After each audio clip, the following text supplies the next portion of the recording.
everybody, and welcome to the field in Pflugerville, Texas for tonight's matchup against the Weiss Wolves and the ELGIN Wildcats.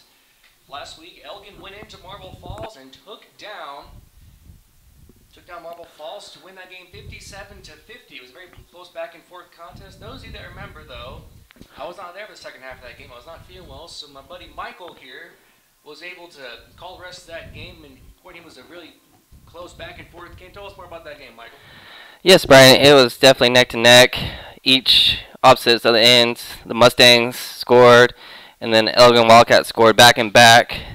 The top recap key players and key moments for last week's game with your Wildcats with the Trey Isom's jet sweep 24-yard line touchdown run. And then a noted Peter McFarland, he connected with Danielle Gonzalez for a 41-yard TD reception. And for those who know Peter McFarland, he is a running back. So that was his first touchdown of the season, pass to Danielle Gonzalez. And then Jacob Harkins, you know, he ended up scoring he passed about 3 touchdowns and pretty much won the game for them towards the end right there. Because it was about close to like tied, and then you know I want to say like the defense, ELGIN held them, and then finally ELGIN Wildcats scored. So looking at tonight's game, ELGIN 2-3, the Weiss Wolves are winless. ELGIN trying to get back to 500, and Weiss, they're just looking for a victory. So you're looking for a close matchup today. At least you always hope for a close matchup. Here in Thursday Night Football, ELGIN just came out of the tunnel. About to see Weiss come out of the tunnel. The ELGIN Wildcats are coached by Jens Anderson, and the Weiss Wolves are head coached by Tommy Altman. I just want to tell you guys right now, this is an amazing field they have here in Pflugerville, and just a great press box. It's a wonderful. Oh, it's a beautiful scene. It is just a beautiful scene. Beautiful sight. So Weiss that screen is huge. Running out and hitting the paper they run across. You know, it's all I've always mentioned this every time. That's a really good moment for all those players. You know, to come out onto the field, get the band playing for you. It definitely was my favorite moment running out on the field. I was always the one in the front since I was the shortest one on the team. So nothing like breaking paper. Yeah. And you were a starter, right? No. You were not. I was not a starter. No. You just started more like the B team, kind of. I was there for support. You were for support. But did you ever hit the field? Yeah, I was on special teams. Yeah. Yeah, I loved playing kickoff and all that. That's kind of what I did whenever I played, you know, pee-wee football growing up, as well as, you know, flag football. And speaking of kickoff, I'm interested in seeing how ELGIN Wildcats are actually, you know, respond with their kickoff, you know, miss attempts, you know, onside kicks and all that. With the, you know, the game before last, you know, there was a definitely you're right. There've been a lot of mistakes flag, yeah, on special teams. Then like most of the penalties you see on the Wildcats, they play pretty flawless football, except on the kickoffs. You see penalty after penalty, and it just shoots you in the foot. So get ready to play the national anthem here.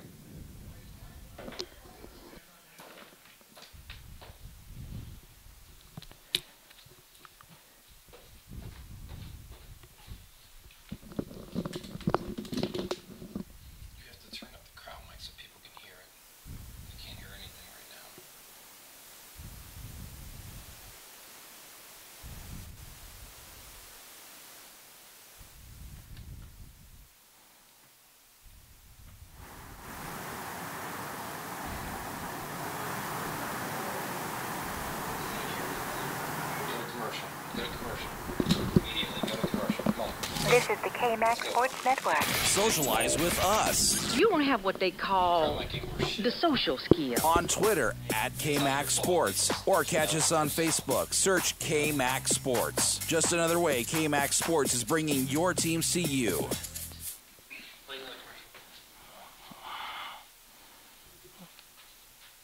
This is the KMAX Sports Network, and this is what we do. Looking left, throws into the end zone. Snap again, he hits the turf, and Delmar scoops it up. Cameron Whip is corner of the end zone. 10, 5, touchdown. down. If you like the sound of that, then let us broadcast your Is there team. something Send wrong an with email ours? to merle@kmaxsports.com or Chuck at kmaxsports.com. Find out how. Bringing your teams to you since 2003. It's what we do. We are KMAX Sports. At Austin Pets Alive, the mission is to promote and provide the resources, education, and programs needed to eliminate the killing of companion animals. That means more happy pets joining more happy families every single day. In fact, Austin Pets Alive has saved more than 25,000 dogs and cats since 2008. And you can help. Adopt a new family member, help out with a donation, or roll up your sleeves and volunteer. If you have love, time, or money to spare, and we all have at least one of those, you are needed. Visit AustinPetsAlive.com to get started. Austin Pets Alive, helping people help pets. Play the KMAC ID and then play some. This is the KMAC Sports Network. Turn it down before we come in.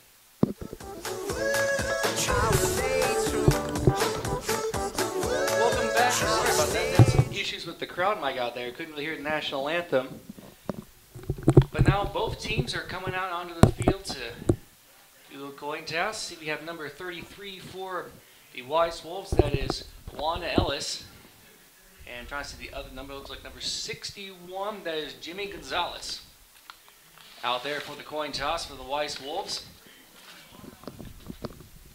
Last week, Elgin chose to kick, and scored on almost immediately. Let's see what they choose to do here. Looks like Elgin has won the toss. And let's see what the referee will say. They're choosing to defer. So they're going to kick off to start this game. And the Weiss Wolves will be receiving. They'll be guarding the, this left end zone. And the Wildcats will be guarding the right end zone, obviously. So 2 minutes from game time to start. And like we're saying, Weiss Wolves, winless team, you're just looking for a win at this point. First year program. They have some talent on their roster, but they've yet to really pull out that victory. So, the question is, you throw out the kitchen sink here. Try everything you can just to get a one in that win column, because no one wants to go winless. Yeah, last game, it was a heartfelt battle, but they only had 3 points last game, so I want to see a touchdown out of them. Yeah. I'm an Elgin Wildcats fan. Don't get me wrong, but it's a young team, and we're going to see a lot of Elgin Wildcats offense, I can predict tonight, and it should be a good one. Like I said, with every game, the key is always just execution and execution. And we've noticed with the Elgin Wildcats, their defense is having difficulty getting other teams off the field here. So, if the defense can execute, this should be an easy victory for the Wildcats here, but nothing is ever for certain. Yeah, it's going to start with the defense for sure for the Elgin Wildcats with Jordan Hood, Trevor Magnism, Devian Isom, Michael Price, some that from last game, marked their point. Cat basketball, to kick off from the left hash. The Weiss Wolves in the black jersey with the red numerals and the black helmet. Elgin Wildcats in the white jersey with the purple numerals and the white pants. Basketball in. Here's the kick, and we are underway. Not a very long kick. Fielded at the 25-yard line by Weiss. Breaks the tackle. Trying to find some room, and he's going to be brought down right around the 36-yard line. Now, I'm going to go ahead and just apologize in advance. The numbers in all of the Weiss players are very dark, so it's a bit tricky to see the numbers at times. So if I don't get... Yeah, those numbers blend in with each other. Yeah, so I don't get the names right. I do apologize. I do have a white outline, so that does help tremendously. So first drive will start at the 38-yard line of the Elgin Wildcats for the Weiss Wolves. Trying to see here who we have at quarterback. In the gun, 3 receivers to his left. Takes a snap. He's going to take it himself, running to the right side. He's going to be brought down after a gain of maybe 1 yard. Number 17, Odie Hens, was on that tackle. He got off that block really quick and just made a great tackle. Looks like that was number 2, Tavon Cord. who's in at quarterback.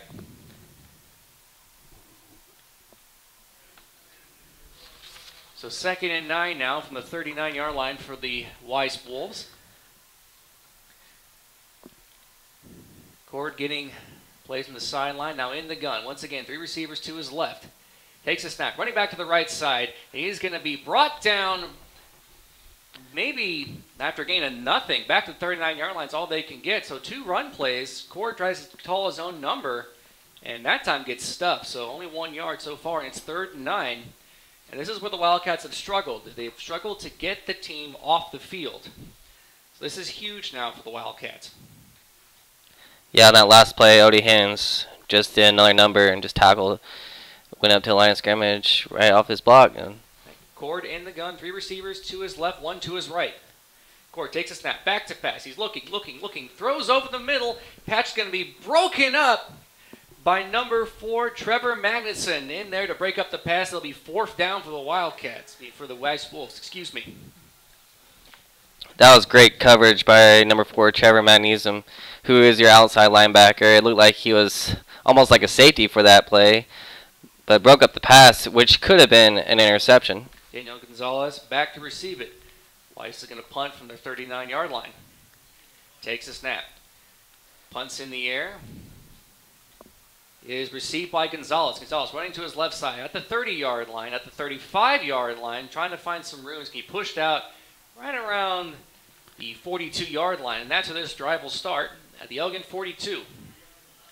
So after a 3 and out, which took not even 2 minutes off the clock, and still 10:19 left to go in the first quarter, Wildcats now have a chance to answer. Let's see how they do on this first drive. Yeah. So it looks like we have McFarland in at quarterback. Bit interesting. Takes a snap, throws to his left side. He has it. Tries to break a tackle, and he's going to be brought down after a gain of about 10 yards for first down. That was Ty McFarland. So McFarland to McFarland. Quick first down right there. Yeah. So are you surprised they're not going with Harkins? They're going with Peter McFarland. Bit interesting. It's McFarland in the gun. In motion now goes Isom. Handoff up the middle. Trying to find some running room. And he's got some running room after a gain of about 9 yards. That was Jerome Ray. Looks like they're going to call it a gain of 9 yards. So it'll be 2nd and 1.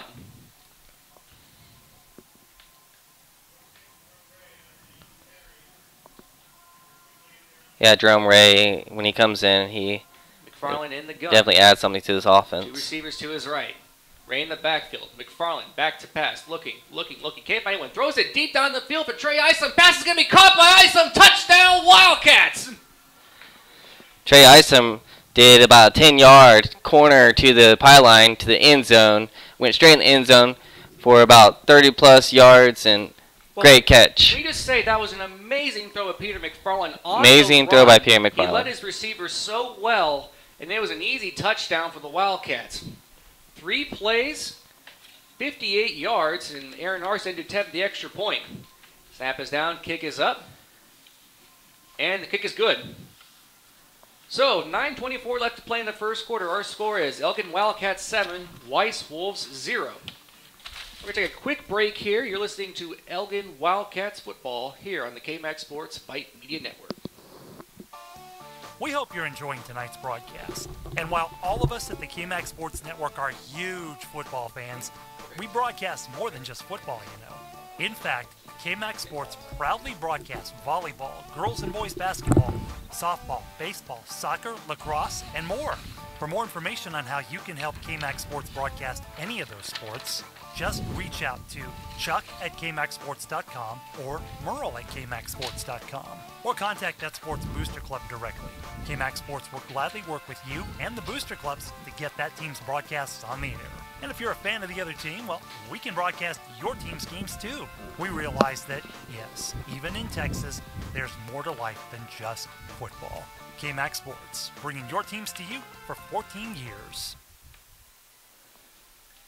And welcome back here to Elgin Varsity Football here on KMAX Sports Vype Media Network. Elgin just scored in their opening possession. be Kenneth Escobar in to kick it deep. Appears to be Jaden Askew back deep to receive.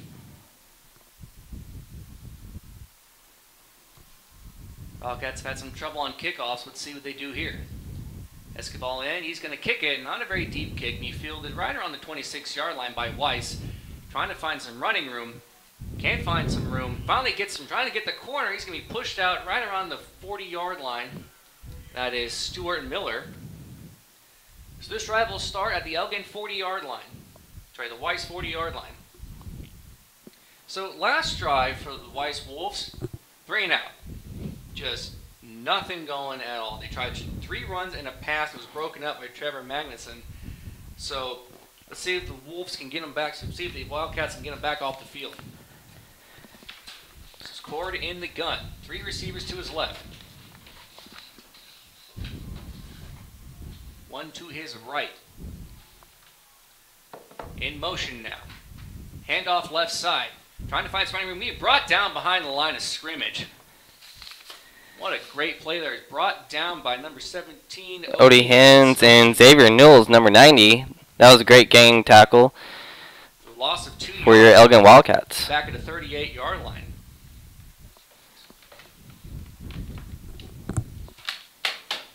So Cord once again in the gun. Now he's got 2 receivers to his left, 2 to his right. Trying to get place on the sideline. Now he's got it. All right, Cord in the gun. Back to pass. Handoff up the middle. Trying to find some running room. This time he's going to have some room at the 50-yard line to be brought down, I believe, by, once again, Max Galvez. There's a flag on the field. Let's take a look at the flag. Me holding on the Weiss Wolves. They had the first down. They're going to back that one up about 10 yards. It'll be 2nd and 22 now.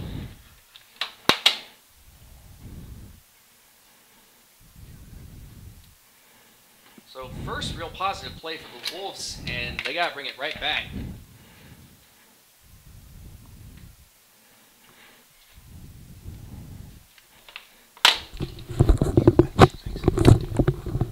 So the ball will be on the 35-yard line. The Weiss 35-yard line. Cord in the gun. 2 receivers to his left, 2 to his right.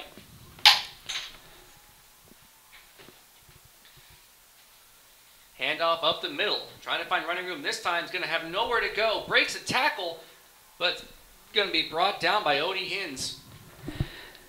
That was Xavier Knowles who draw him back in the inside where it just gained up by a bunch of ELGIN Wildcats. So it'll be 3rd and long now. 3rd and a very long 16 for the Weiss Wolves, who so far in this short game haven't really had any offense going, but the Wildcats are finally starting to execute on defense. So this is a trend that continues. Cord in the gun. Back to pass. Looking. Can't find anyone. Under pressure. He's going to be sacked by the ELGIN Wildcats. Great execution by ELGIN Wildcats. Just clearing this up for 4th down and 22 to go. Looks like that was Sean Akinremi. Just kidding. 4th and 22. They're going to punt it now from the 38-yard line. Ball will be snapped back deep. To receive it is Daniel Gonzalez. Kick is up. Snap back. Almost blocked. I think a hand did get in there. Ball's bouncing around right around the 50-yard line. That must have been tipped or something, because that was not a very good punt. So this drive's going to start right at the 50 for the ELGIN Wildcats. Last possession, Wildcats, 3 plays, 58 yards, 58 yards, and a touchdown. So they're looking to have a repeat success here. McFarland heading back out. He's going to be in at quarterback.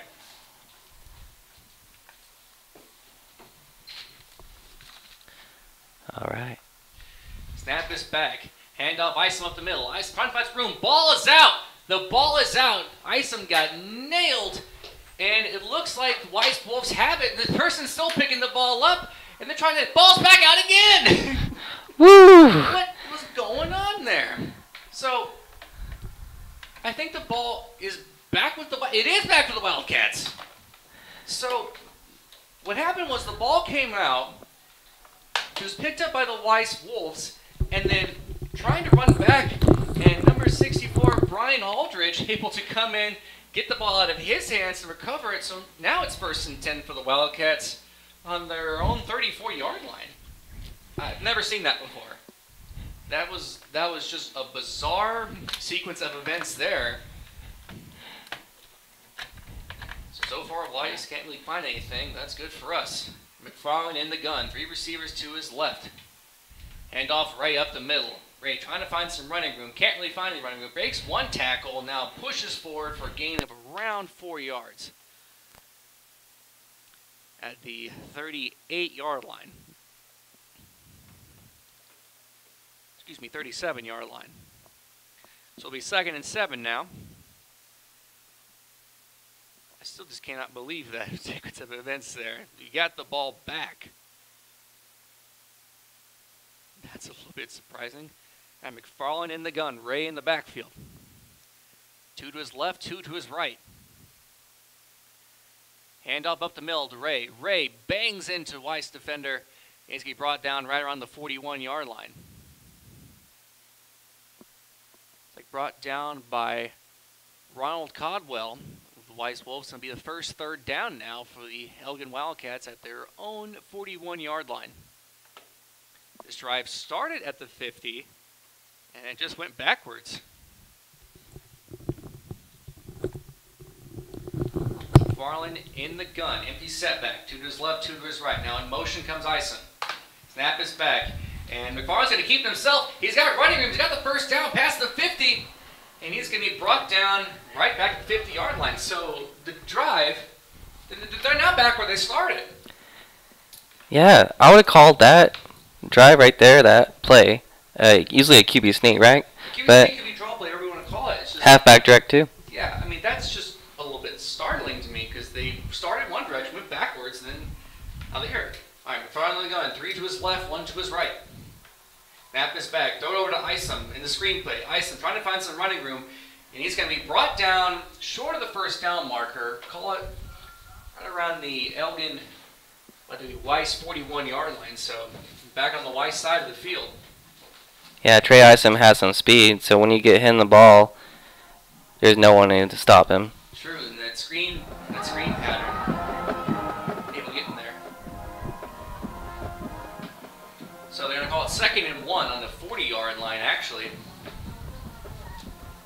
Daniel Gonzalez already heading over to his spot. McFarland in the backfield. Jerome Ray.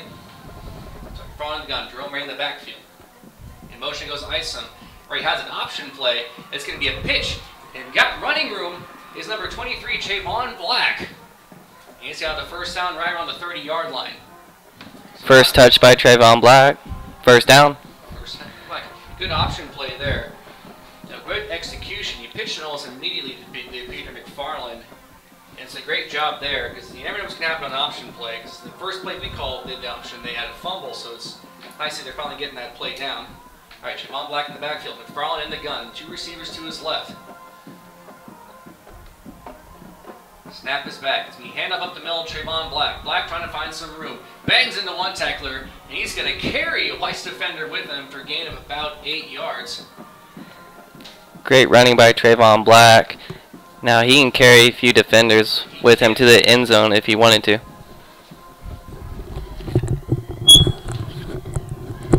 Definitely can, you're right. So McFarland in the backfield. 2 receivers to his right. Going to be snapped. Pass back to number 15. That is Ty McFarland. McFarland back to McFarland. And not sure it's going to be a gain of 2 yards. Actually, no, they're going to move the sticks. So it was just enough for the 1st down. The ball's going to be on the 20-yard line. So McFarland throws it back to his cousin and able to pick up the 1st down. Wildcats are really moving now on these drives. They've had every little piece of luck. McFarland in the gun, Black in the backfield. McFarland back to pass, looking, can't find anyone open. Throws it a little bit too high for Trey Isom. Incomplete pass. I think that was the first incompletion so far for Peter McFarland. He hasn't thrown many.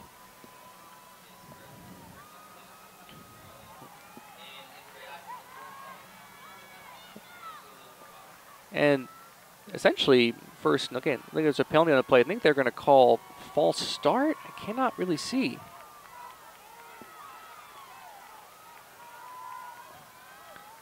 But they're really backing this thing up now. Ball's going to be on the 30-yard line, I believe. So, I believe it was holding. No, they're going back all the way back to the 35-yard line. So, it must have been a personal foul of some sort. I'm not sure. I didn't see the official signal anything. Well, either way, McFarland's in the gun. 2 receivers to his right. It's like Trevon Black in the backfield. Option play. Handoff to Black. Actually, more pitch to Black. He's going to be brought down behind the line of scrimmage. Loss of 1. So, nowhere to go is Trevon Black. It'll be 2nd and 26. I'm still a little bit confused on what that play, what happened there. I'm assuming it was a personal foul. Doesn't really matter now. It'll be 2nd and 26 on the 36-yard line. McFarland getting plays from the sideline. McFarland in the gun. Black in the backfield.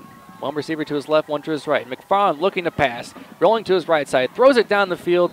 And not quite enough for Daniel Gonzalez. It'll be 3rd and 26. You're all set up on the 20-yard line and, you know, decent field goal range. Now you're just hoping to pick a big chunk of yards and hopefully make the field goal closer, make the 4th down a little bit closer. 3rd and 26 on the 36-yard line.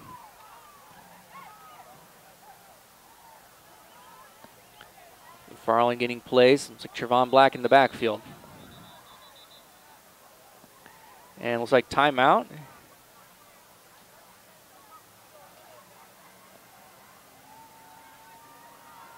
Can't quite see the official.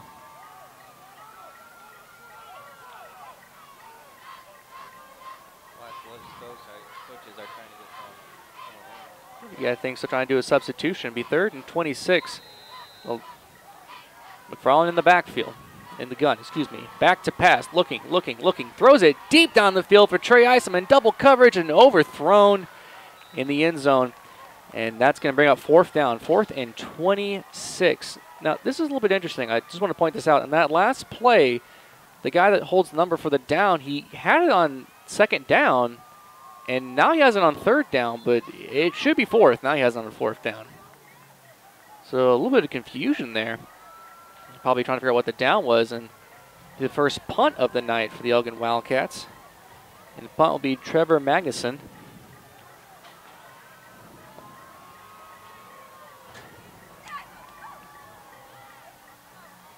So after the ball on the 20, they now force the punt after a costly penalty.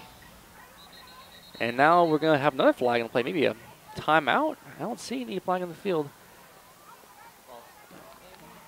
It's like a false start. Yep. False start on the Wildcats. No, I did not see a flag being thrown out on the field, but that was a false start. He just blew the whistle. Yeah. Probably just trying to back it up, give him some more room. So now it'll be Max will be punting, you know, from his own end of the field. And the kick it is Magnuson. Kick is up. Kick is high. Fair catch called for. And ball's going to bounce. Take a Weiss bounce. And it's going to be picked up by the Wildcats right around the 15-yard line. So Wildcats able to pin him deep. But the drive should have been a little bit more after getting all the way down to the 20-yard line. Bit of an unusual drive with the fumble. And then another fumble on the exact same play to get the ball back in the hands of the Wildcats. Yeah, I saw that. It was a bunch of razzle-dazzle where the ball was going to. Next thing you know, Weiss, they had the ball. And then, out of nowhere, one of the offensive linemen, I believe, in the Elgin Wildcats just smashed it out of Wolf's hands to get the ball back. Yeah, I mean, that was a really peculiar play. I've seen double fumbles before, but not one like that. All right, Cord back in the gun. Weiss has yet to have a first down.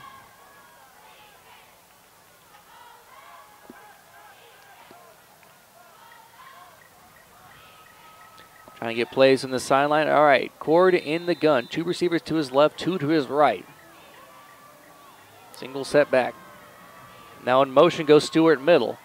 Cord trying to find some running room. Takes his own number. He's got a few blocks and gets all the way to around the 21-yard line. So a decent gain on first down. They'll bring up 2nd and 5. They're going right there, the running back for your Weiss.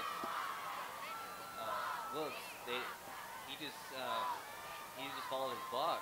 Elgin Wildcats just run up, tackle him off. So Cord in the gun, 2 receivers to his left, 2 to his right. Looking, can't find anyone open. Running to his right side, he's going to throw that one into the stands. Just throw that one away. He had nowhere to go. Great penetration there by the Elgin Wildcats. They'll bring up 3rd and 5. Elgin Wildcats defense pressure executed well. That's what we talk about, execution. Of course, the quarterback for the Wolves passed away. All right, so 3rd and 5 on the 21-yard line for the Weiss Wolves. Cord in the gun.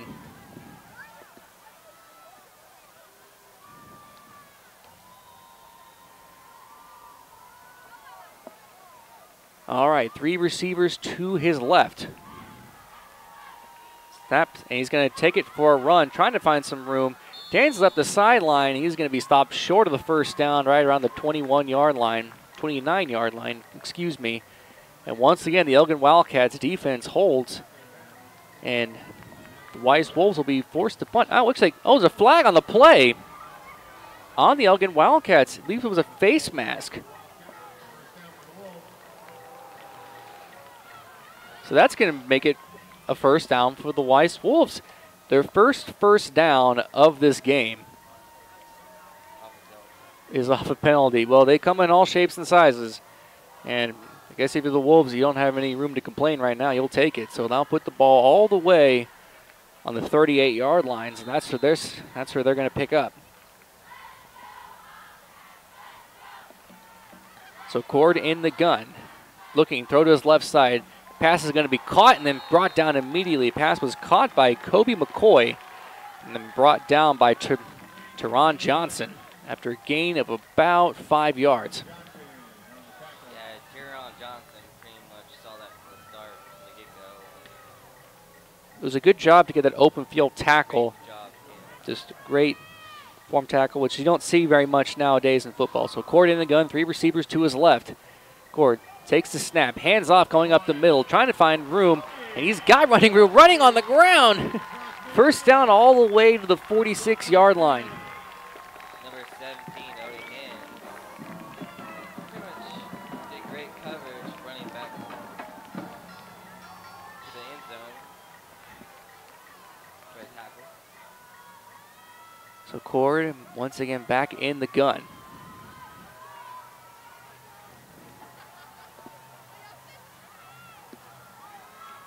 Getting plays. He's going to have 2 receivers to his left, 2 to his right.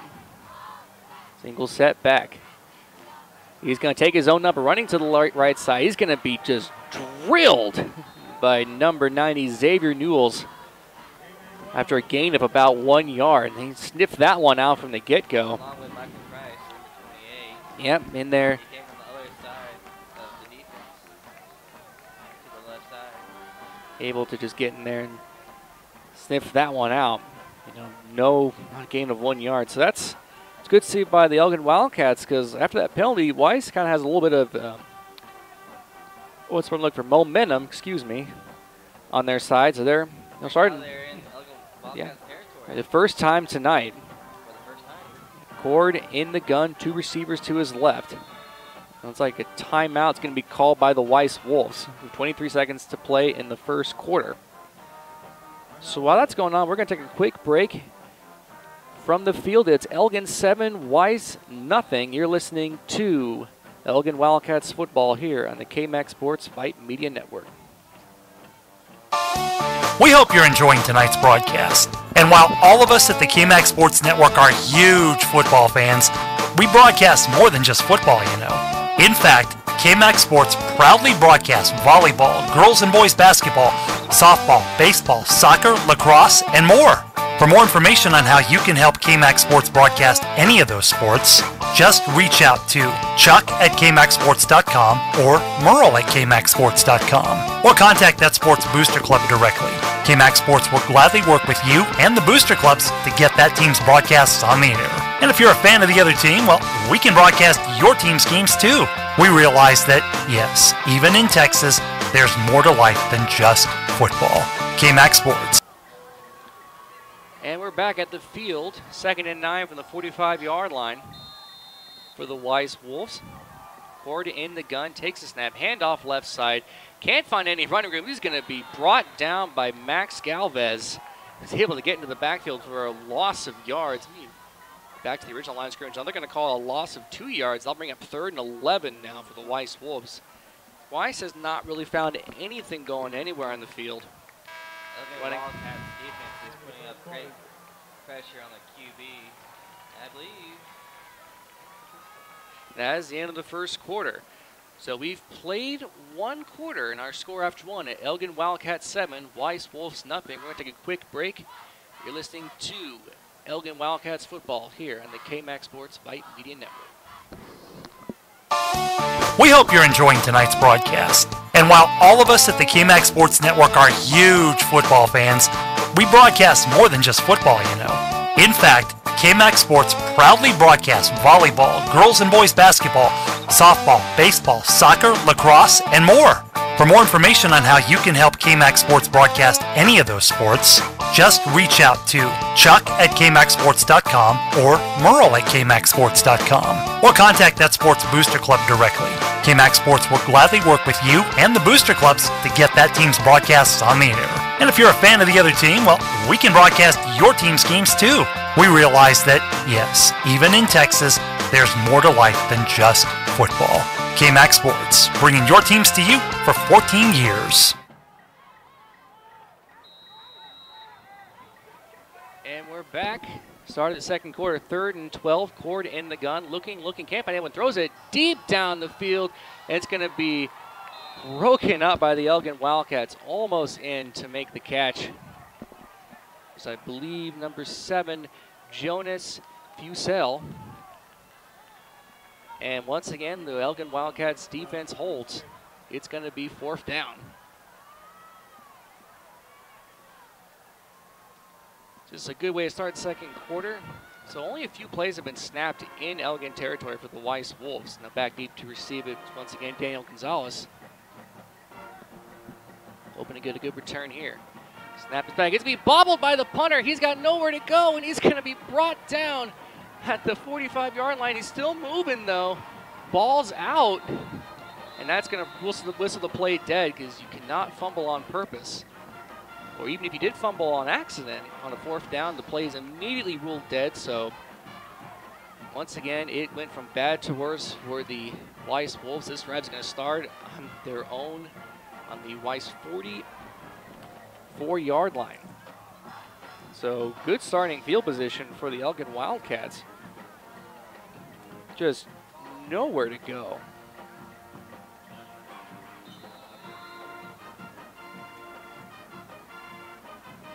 So I'll bring back out the Elgin offense.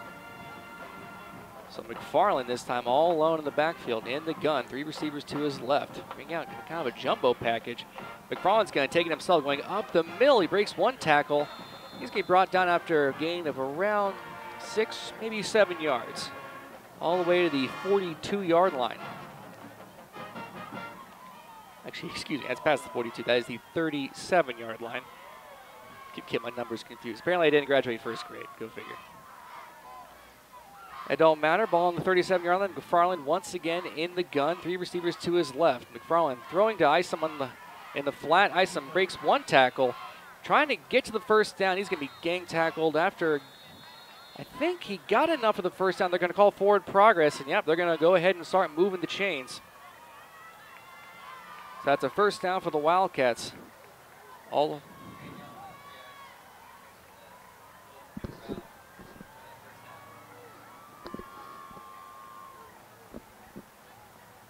So it'll be 1st down on the 34-yard line.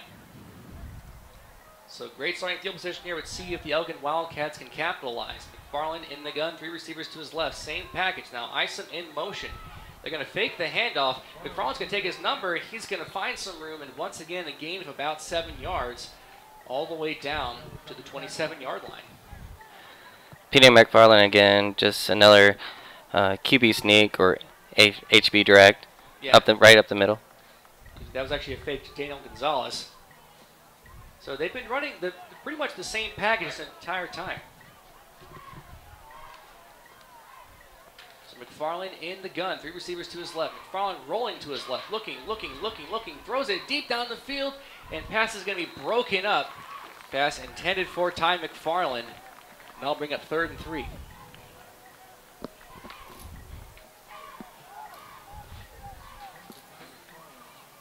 So another 3rd down for the Wildcats. You know, when we start on this side of the field, you don't want to come away empty-handed. You want to score some points here. You know, you get gifted, you know, the bad snap on the punt.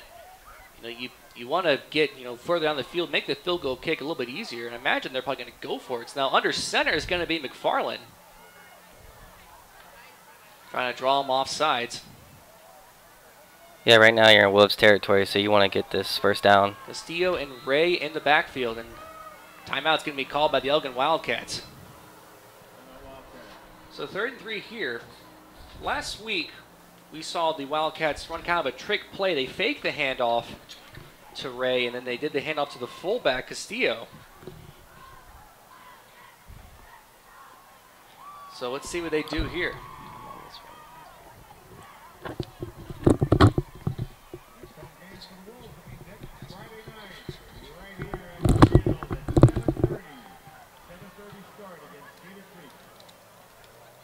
So Wildcats trying to figure out what they're going to do here. They lined up under center.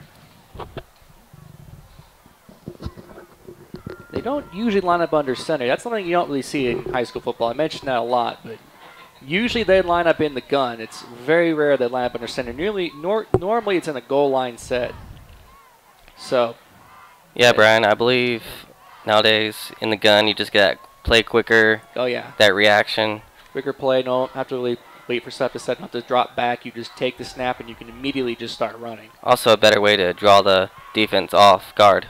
Yeah, definitely. But it puts a lot more effort on your center. So, been a great job by the Elgin center tonight. So Ray this time in the gun, 3 receivers to his left. In motion goes William Nesbitt, and McFarland's going to take it himself, and he's going to be brought down past the first down marker all the way to around the 23-yard line. That's going to be another first down for the Wildcats. Easy play by Peter McFarland, as we've seen before many times with the QB sneak. He's been running that play this entire drive.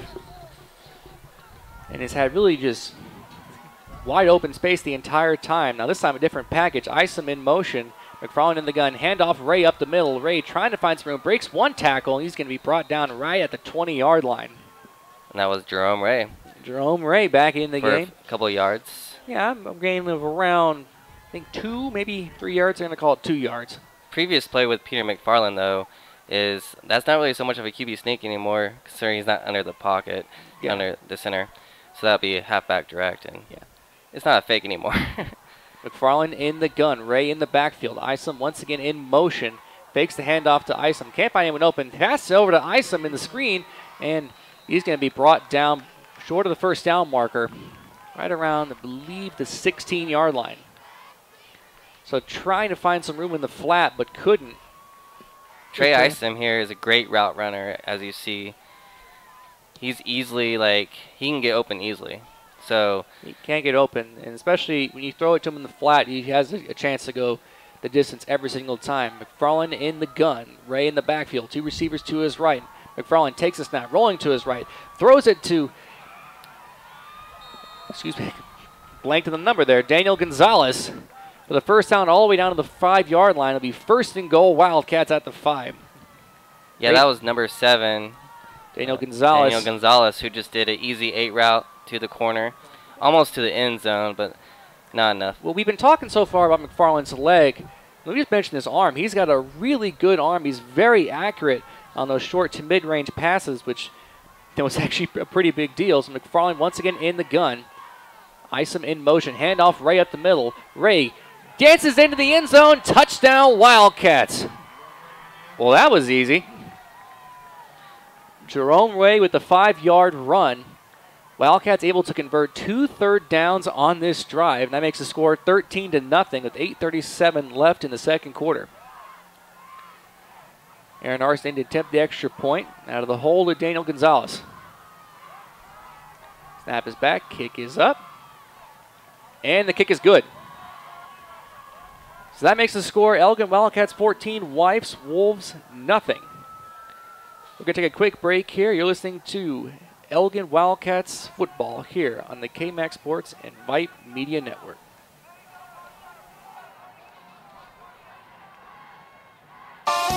We hope you're enjoying tonight's broadcast. And while all of us at the KMAX Sports Network are huge football fans, we broadcast more than just football, you know. In fact, KMAX Sports proudly broadcasts volleyball, girls and boys basketball, softball, baseball, soccer, lacrosse, and more.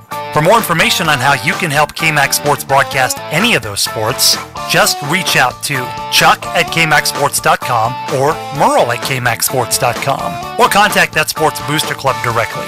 KMAX Sports will gladly work with you and the booster clubs to get that team's broadcasts on the air.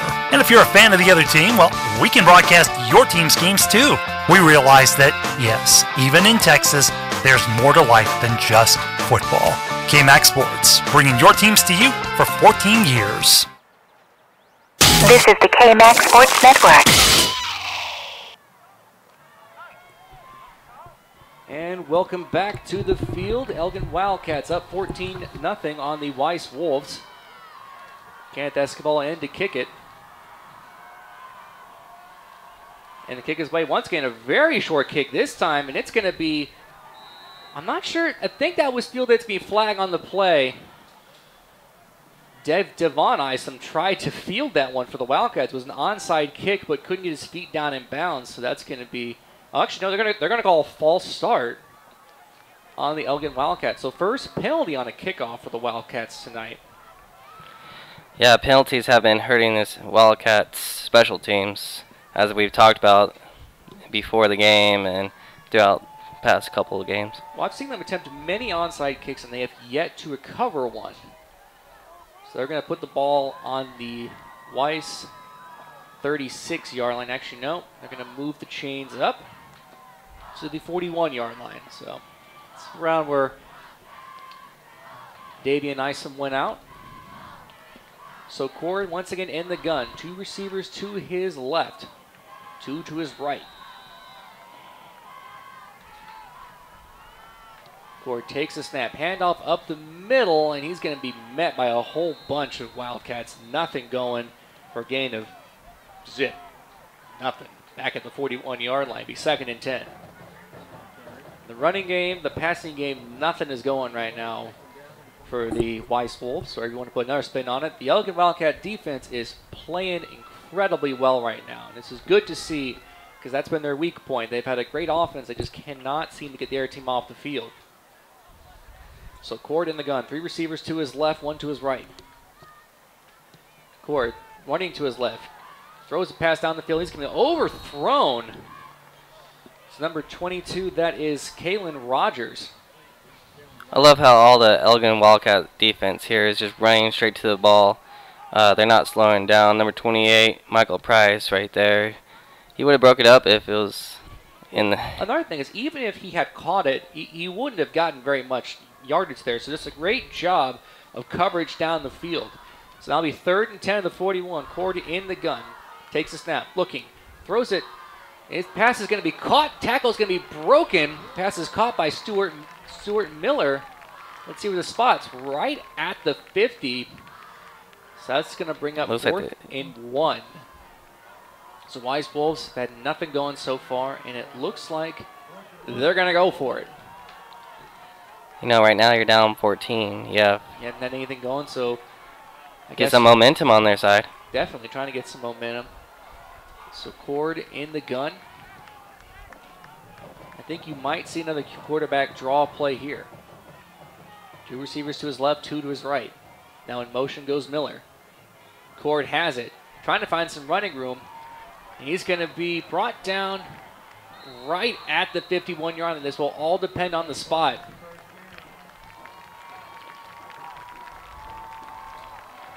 Just another easy QB sneak. And they're going to give him the first down. So he got just enough for the first. Be first and 10 on the 51-yard, sorry, the 49-yard line. There is no 51. So good job there by Cord. He's able to push through the Elgin defense. They get all the way to the 49. Now for the first down. Forced fourth down conversion. Either team. Cord handoff up the middle. And he brought down after a gain of 6 yards. I cannot apologize once again for difficulty seeing numbers. That was number 12, Jackson Sandlin. So good gain there. These Wolves are running the ball. They're definitely starting to run the ball a bit more. They are in Elgin Wildcats territory at the moment. Probably about the furthest they've been on the other side of the field so far. So Cord in the gun, 3 receivers to his right. Cord, look to pass, can't find anyone open. Now he's going to take down and run with it, and he's going to tiptoe around the sideline and gain around 2 yards. So good job there by the Elgin defense to get into the backfield and stop him from throwing that ball and keeping the gain to a minimum. It'll be 3rd and 4 now from the 43-yard line. QB pressure by the Elgin Wildcats defense. And they're starting to see that. We're starting to see a lot. It's tough for this Weiss QB to make anything happen. Yeah, and it's tough when you got everyone bearing down on you. So just a great job by the defense, just a great penetration and get to the QB. So everyone getting their plays. Cord in the gun, 3 receivers to his right. Cord takes a snap. Going to take it himself. He's got running room. He's past the 30-yard line, and he's going to be brought down right around the 26-yard line. So that time, the read option play worked to perfection. And a big gain on 3rd down for the Weiss Wolves. Now, it's probably this is definitely the furthest they've been into Elgin territory. And the most they have moved those chains. The most they've moved the chains. Be first down on the 1st and 10, the 27-yard line. Cord in the gun, 3 receivers to his right. They have a broken play, but it's going to be handoff to Jackson Sandlin up the middle after a gain of about 5 yards. Brought down right around the... The Elgin Wildcats just need to put more pressure and not line up. They were doing a good job in the first quarter. Just continue on bringing that pressure to the QB and the running back. Defense does get tired, and the offense can eventually figure them out. And it seems like they're trying to figure them out now. 2nd and 7, 24-yard line. Cord in the gun, throws right side. Catch is made by Sandlin, and he's going to be brought down right at the first down marker, but there's a flag on the play. This one might be coming back. And it's going to be roughing the passer on the Elgin Wildcat defense. Yeah, the ref's been calling roughing the passer a lot lately, and it's pretty much you have to be careful when you take down the QB. Definitely, but the ball hasn't moved forward at all. It's still at the 24-yard line. The refs have yet to pick the ball up and move it. Bit of confusion out in the field. And yes, they're going to move the football, so it's going to be an automatic first down for the Weiss Wolves. And they're going to be past the 10-yard, right on the 9-yard line. So 1st and goal for the Weiss Wolves at the 9. Big opportunity here for the Weiss Wolves and a big opportunity here for the Elgin defense.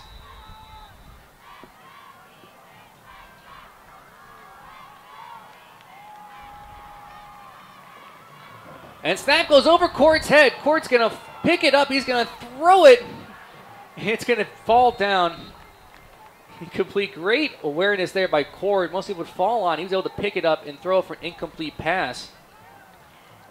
I'm not sure if that was grounding, but it did get back to the line of scrimmage, and it was outside the tackle, so there's no intentional grounding called there.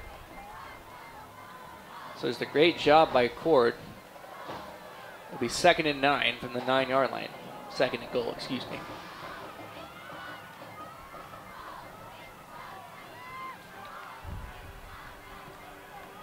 So I'm getting their plays. Cord in the gun, 2 receivers to his left, 2 to his right. Cord takes a snap, rolling to his left side. Can't find anyone, throws it into the end zone, and pass is going to be almost intercepted. Great coverage by Elgin Wildcats defense. They could have actually come up with that interception. That was... They had... Galvez was there, just could not find the football. So the 3rd and goal, once again, from the 9-yard line. This would be a big stop here for the Wildcats. They could hold them to just a field goal. Great Elgin Wildcats goal line stand so far. So far, so good, but they got to stop him for at least one more, actually 2 more plays, excuse me. Cord in the gun, looking to his left side, throws it over the middle. He's going to be overthrown high for Stewart Middle, and that's going to bring up 4th down. He had Miller open in the end zone, but just overthrew him, and they're going to bring out the kicking team. So they're going to... That was an easy slant route by Miller. Easy slant route for Miller, just wide over his head. Just led too much by Cord. Now you're just trying to get on the board. You get a little bit excited sometimes. It's hard to get it, but great job at Elgin defense to hold them to a field goal. Yeah, last week they were held to a field goal as well. And that kick is going to be off the bottom bar, incomplete. Bit of a line drive kick. Just couldn't get the ball in the air. I'm amazed the ball got over the line of scrimmage. And it hit the crossbar. So kick is no good. So great stand there by the Elgin Wildcat defense. They're going to start this drive on their own 9-yard line. Worst starting field position for the Wildcats tonight. And for the Weiss Wolves, it just went from bad to worse. But that just tells you how good the Wildcats defense is. Now bring back out McFarland. And they're going to start this drive at the 20-yard line. McFarland in the gun. 3 receivers to his left. Handoff up the middle, trying to find some running room. Can't find anything after a gain of around 3 yards. Just 3 yards on the play by Elgin run by Elgin Wildcats. Nothing going on. Actually, they're going to call it a gain of about 2 yards. 2 yards. And that was, that was Jerome Ray. It's now left. Looks like we're going to have Devon Black in the backfield.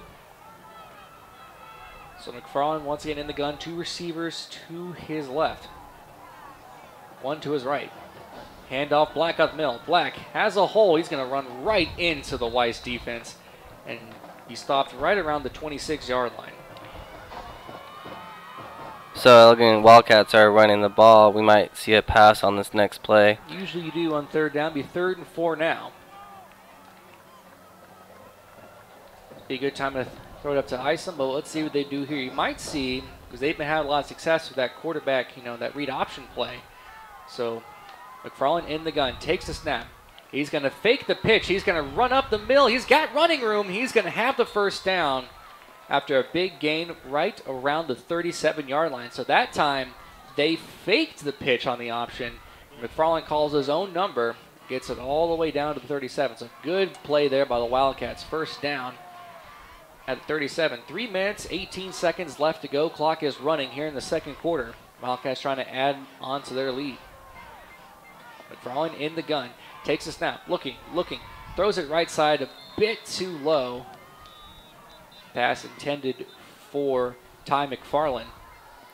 That'll bring up 2nd and 10. And that would stop the clock at 3 minutes and 7 seconds left. He just threw it to the ground. Now I'm trying to of Pierre McFarland. Take a look here because it looks like there was another penalty on that play. And they're bringing this ball back 15 yards, it looks like. Way back. All the way around the, it's like 22-yard line. It's like it was a chop block on the Wildcats. So that will definitely do some damage to you if you're trying to move the ball down the field. Those penalties are costly.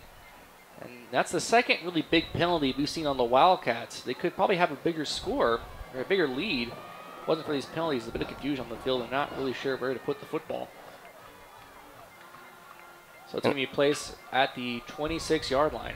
So that's what they're going to start. Be first and 25 on their own 22-yard line. 3:07 left to play in the 2nd quarter. McFarland all alone in the gun. In motion goes Isom. McFarland takes the ball, running up the middle, trying to find some room. Gains right around 5 yards, maybe 4, all the way to the 26-yard line. So gain of around 4 yards. Be 2nd and 21. It's a long way to go. They have to get all the way to the 47-yard line. That was an interesting play call, just running with Peter McFarland. Sometimes that's the best thing to do in a long-range situation. Now, handoff up middle. McFarland's going to fake the handoff, throws it left side, and pass is going to be in and out of the hands of Daniel Gonzalez. Great job there by the Weiss defense. As soon as he caught it, they just laid into him, which is a perfectly legal play to do. It's what you're supposed to do. It's what you're taught to do. And now bring up third and a very long 21. They got to get all the way to the 47-yard line to get a first down. 2 minutes, 32 seconds left to play in the second half.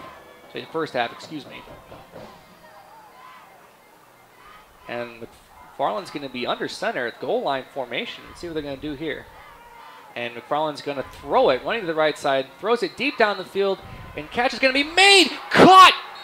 Caught by Daniel Gonzalez right around the 45-yard line. Actually, they're going to rule him down right around, the 43-yard line, or the 38, excuse me. Weiss Wolves were expecting run up the middle pretty much because that was a goal line. But they just had receivers like a tight end or a receiver inside and just went to like that outpost for a gain. And there's just another great pass there by Peter McFarland. Another deep ball thrown, and just perfectly thrown by Peter McFarland. He is showing some great accuracy and some great touch. That was a really big pickup.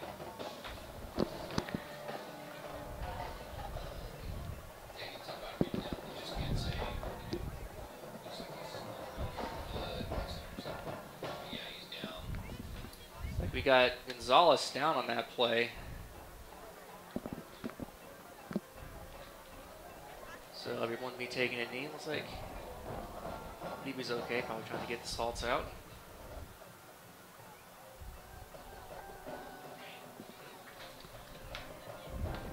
So we're going to take a quick break here while they sort this out. You're listening to ELGIN Wildcats football here on KMAX Sports.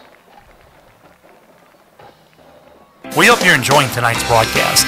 At KMAX Sports, we work hard to provide quality professional broadcasts to make it easier for the booster clubs with whom we work to find sponsorships. We ask that you please patronize these advertisers and thank them for supporting your team's broadcasts. You can help your booster club fund the broadcast by simply clicking on the donate button on KMAXSports.com. And if you're a fan of the other school, you can show your appreciation for tonight's broadcast by making a donation as well. Thank you in advance for your support.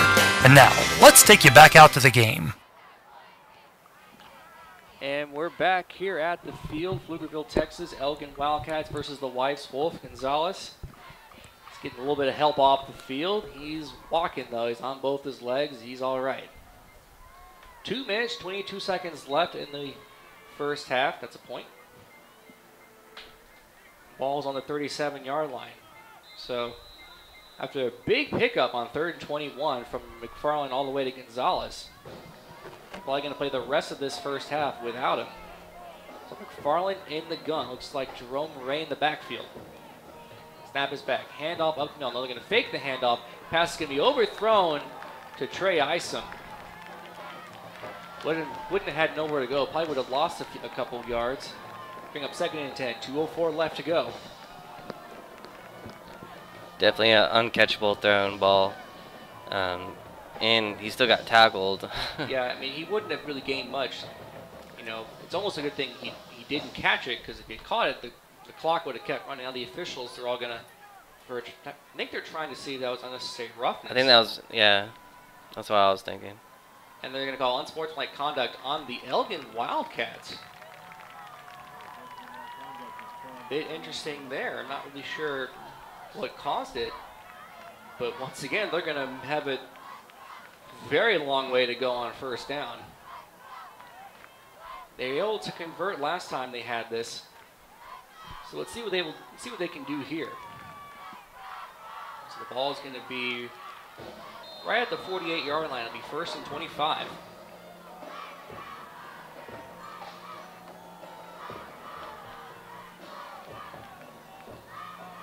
So McFarland in the gun. Receivers to his right. Black in the backfield. A handoff up the middle And that was actually Jerome Ray trying to find some room, and he did gain some yards right back into Weiss territory. Ball's going to get the 49-yard line, so 2nd and 22, I believe. Or is it 3rd and 22? It's 3rd and 22. 3rd and 22. You just gain a couple of yards, a few yards on the ground, and I would think you would, split it here, half and half it to make your 3rd down a little easier. Get a little more yards on each play. I thought that was 1st down they just run, but must have been mistaken. So McFarland in the gun, 2 receivers to his left, 2 to his right. Now in motion goes Ison. McFarland takes a snap. He's going to call his own number, trying to find some running room. Has some blockers, but he's going to be stopped well short of even the original line of scrimmage, right around 43-yard line. And it's like timeout's going to be called by the ELGIN Wildcats. The confusion here. Well, while they're getting that sorted out, we're going to take a quick break. You're listening to ELGIN Wildcats football here on the KMAX Sports Vype Media Network. At Austin Pets Alive, the mission is to promote and provide the resources, education, and programs needed to eliminate the killing of companion animals. That means more happy pets joining more happy families every single day. In fact, Austin Pets Alive has saved more than 25,000 dogs and cats since 2008, and you can help. Adopt a new family member, help out with a donation, or roll up your sleeves and volunteer. If you have love, time, or money to spare, and we all have at least one of those, you are needed. Visit AustinPetsAlive.com to get started. Austin Pets Alive, helping people help pets. Sound off. Tell us what you think right here on Twitter at KMAX Sports. This is the KMAX Sports Network. And welcome back to the field for Lucasville, Texas. ELGIN Wildcats against the Weiss Wolves. It's 4th and 16 from the Weiss 43-yard line. ELGIN is going to punt with 1 minute and 8 seconds left in the first half. So 2 unsportsmanlike conduct penalties have really derailed this drive for the Wildcats. No one's really back to receive it for the Weiss Wolves. They're probably just going to let it go. And probably try to see if they can get a good bounce here. See if it just go in the end zone. Maybe they're anticipating a fake. Or that too. Not sure. Snap is back. Kick is up. Good kick by Trevor Magnuson. Ball's going to take a Weiss bounce right at the 21-yard line, and that's where they're going to down it. So with 59 seconds left to go in the first half, Weiss Wolves have had opportunity, cannot seem to score. They've been able to move the football last drive. They got all the way down to the 9-yard line and missed the field goal on the crossbar. This ELGIN defense is doing a great job of penetrating and getting to the QB Tavion Court. Which, like I said, is good because that's the one thing that they've had trouble doing all year is just getting the other team off the field. So Court in the gun, 3 receivers to his left. Court takes a snap, throws it right side. Pass is going to be not quite picked up. Now it's going to be thrown down the field by Jackson Sandlin. So Ford picked it up, threw it behind him all the way to Sandlin. And Sandlin dropped it, picked it up, and then threw it downfield. That was smart by Sandlin. I think they're trying to Instead of losing all the yards and all possible fumble, he just threw it away. I think they're trying to see if that's a penalty or if there's a loss of yardage, and I don't believe there is, because it was just an incomplete pass, but they're lining up right now on the 15, not at the 21. So a little bit of confusion here. And it looks like they're going to put it right back at the 21-yard line. Yep. Lateral backwards when the guy threw the ball forward, it became an incomplete pass. Yeah. So this is a lateral backwards, and the ball was thrown forward, an incomplete pass. So that was a heads-up play by Jackson Sandlin. 52 seconds left, and we're going to have someone new in at QB. I'm not sure what's going on with Cord. In the gun, takes a snap, hand up the middle, nothing. Going nowhere on that. Great job by ELGIN Wildcats defense, just for no gain, actually lost a few yards on the play. Clock is still running, 40 seconds left. That is Jackson Sandlin in at QB.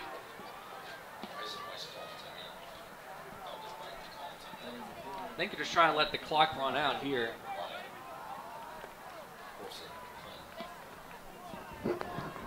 So 3rd and 14 now. Sandlin in the gun. Clock is still running. They might not even snap it here. I'm not sure what the play clock. The play clock is still a little bit ahead of the game clock here, so they have to snap it at least once. Snap is back. Hand up the middle. And once again, loss of yards. And that should bring us all the way to halftime. Actually, hang on. Clock has stopped. I think we might have a timeout on that. On the timeout here. So, I'm not sure why they didn't call it earlier. But I believe the Wildcats called a timeout. They did call a timeout with 5 seconds left to play in the first half. They must be trying to get, a punt return. They've had issues Weiss has on special teams. The snaps have just been going over their head all day. So maybe they're hoping to get a bad snap or a block punt, something. Maybe get a safety, a touchdown. I don't know. They're going to move the clock back to 7 seconds left. We're going to take a short break.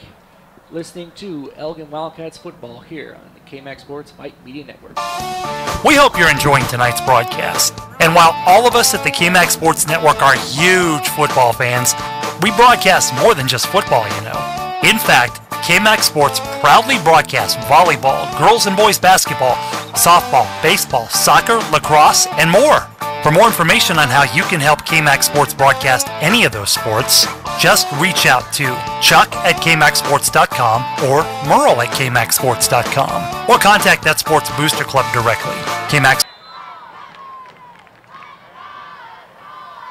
So we're going to have Jerome Magnuson in. And the snap did go over his head, and that's going to be a safety. Exactly what they were hoping for. So that makes it 16-0. Great job there by the.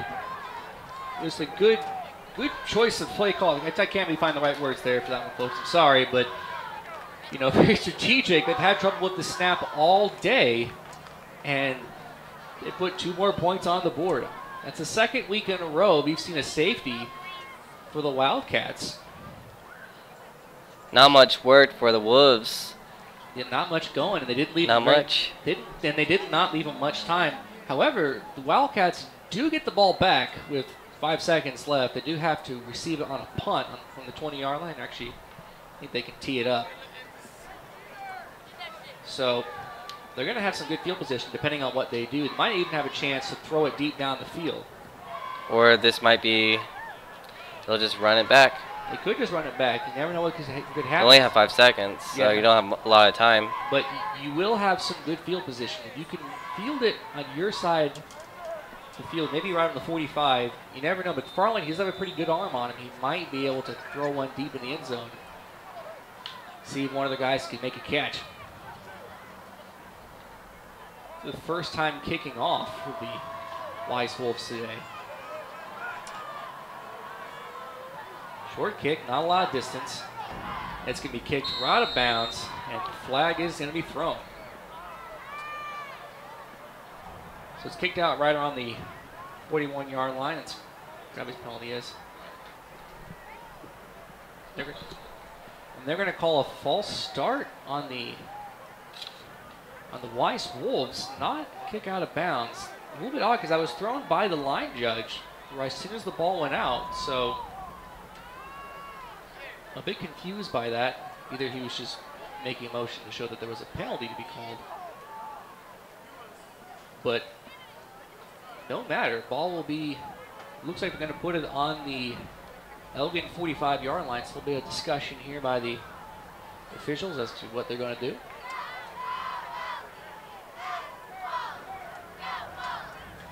Going to move it a little bit more forward all the way to, yeah, there you go. Now they're calling it kicked out of bounds. I think there may have been 2 penalties on that play.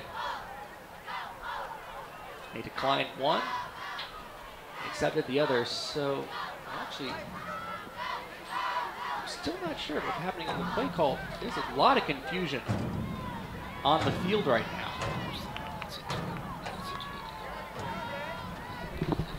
So it looks like they're going to tee it back up on the 15 with 5 seconds left. I've seen a couple kicks being kicked out of bounds so far this year, and both times they've chosen to re-kick. This is a bit unusual. Once again, it'll be Jacob Moore. I believe that is Jacob Moore.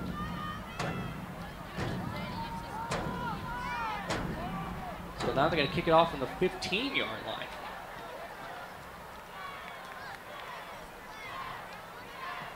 Kick is up, and a really deep kick, all the way at the 30-yard line. Fielded by Magnuson. Magnuson's got some running room. Magnuson, he's got the sideline. Magnuson's going to be brought down right at the 20-yard line. That was actually Peter McFarland, the quarterback, in to receive it. He almost took that one all the way. Very exciting way to take us to halftime. So we played a half, and the score is Elgin Wildcats 16, Weiss Wolves nothing. And the Wildcats defense has come to play, but 2 costly penalties has taken, I'm going to say, at least a touchdown off the board. This could be, a lot worse for the Weiss Wolves, or a lot better for the Elgin Wildcats. That takes right to halftime. Peter McFarland is wheeling and dealing. They're running the ball, they're throwing the ball, and they're executing, which is the one thing that Coach Jens Anderson has told me they need to do is execute on defense. Because they know they have a good offense, they just need to execute and get the team off the field. So both teams are going to head to the locker room. They're going to have halftime. And we are going to play both bands for you for this halftime entertainment show. And it looks like the Elgin band's going to come out onto the field. We're going to play that for you. So we'll be right back listening to the Elgin band here on the KMAC Sports Vype Media Network.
band.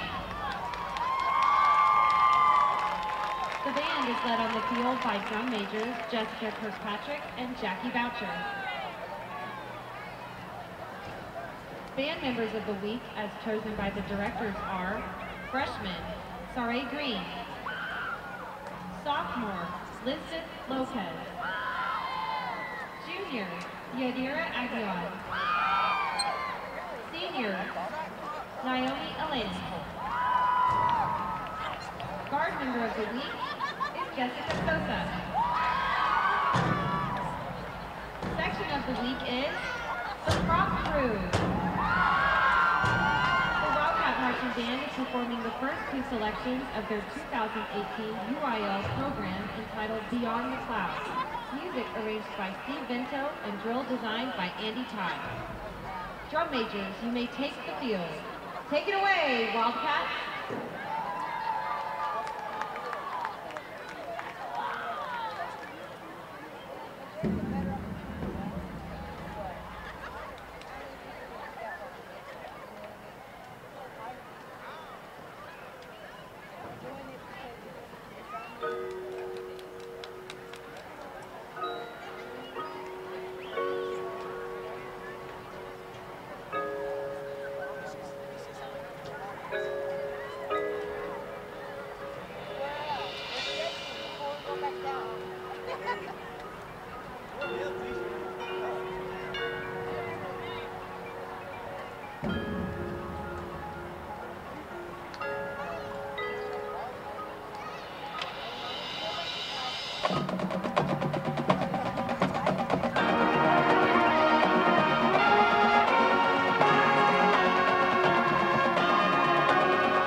Wildcat Band is directed by Armando Martinez, Allison Keller, Christopher Montemayor, Felicia Count, Julian Coffey, and Melissa Anderson.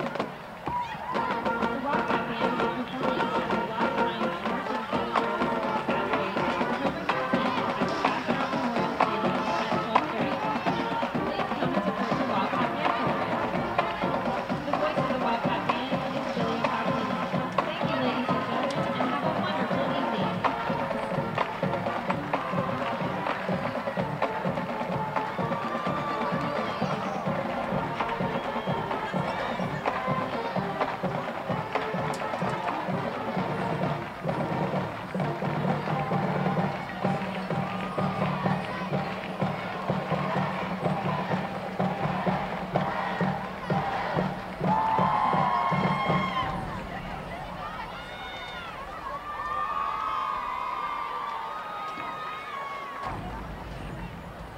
Tonight, the Weiss Scarlets dance team would like to take this time to bring a little more awareness to Cameron's relentless battle.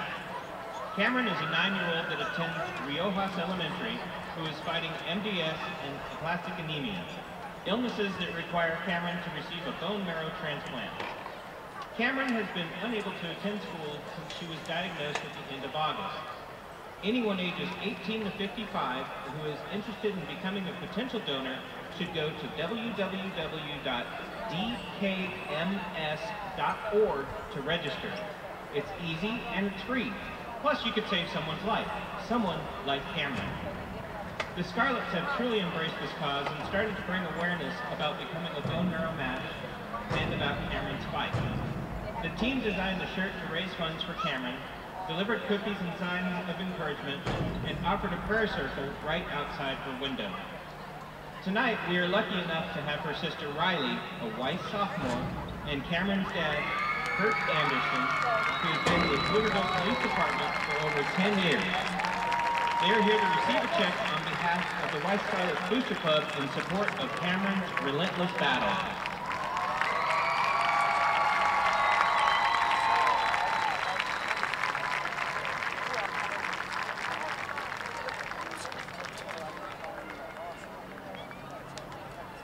Next, the Pflugerville Independent School District is proud to present the 2018 Weiss High School Band and Scarlets Dance Team.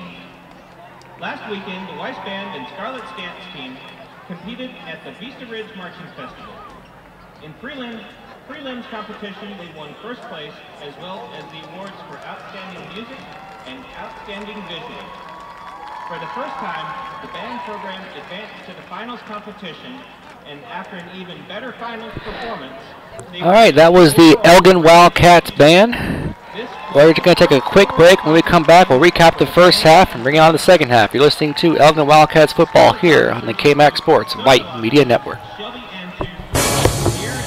KMAX Sports is the largest online broadcast company in Central Texas. How large is that? We're like the biggest, most beautiful field of blue bonnets you can imagine. Except we're not going to play sports here because they're blue bonnets. What, are you crazy? We'll get some nice pictures before we go, though. Hey kids, just sit down over there. Yeah, right in the middle of them. Smile. Perfect. Well, we'll send this one to Grandma. Bringing your teams to you since 2003. We are KMAX Sports. At Austin Pets Alive, the mission is to promote and provide the resources, education, and programs needed to eliminate the killing of companion animals. That means more happy pets joining more happy families every single day. In fact, Austin Pets Alive has saved more than 25,000 dogs and cats since 2008. And you can help adopt a new family member, help out with a donation, or roll up your sleeves and volunteer. If you have love, time, or money to spare, and we all have at least one of those, you're needed. Visit AustinPetsAlive.com to get started. Austin Pets Alive, helping people help pets.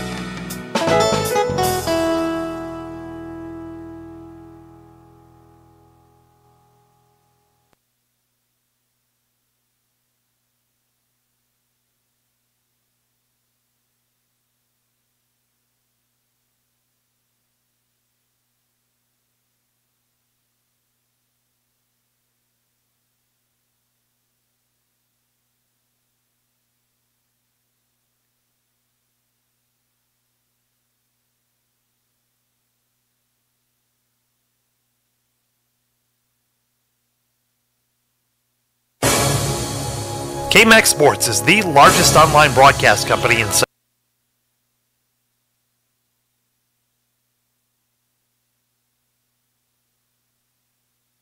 This is the KMAX Sports Network, and this is what we do. Looking left, throws into the end Bad zone. snap again. He hits the turf, and Devon scoops it up. Cameron Wilkins corner has of the it. end zone. 10, 5, touchdown. Let us broadcast your team. Send an email to Merle at KMAXSports.com or Chuck at KMAXSports.com to find out how. Outside, he's got blockers in front of him. 10, Touchdown. 5, touchdown. Yes, sir. It's what we do, and nobody does it better. We are KMAX Sports.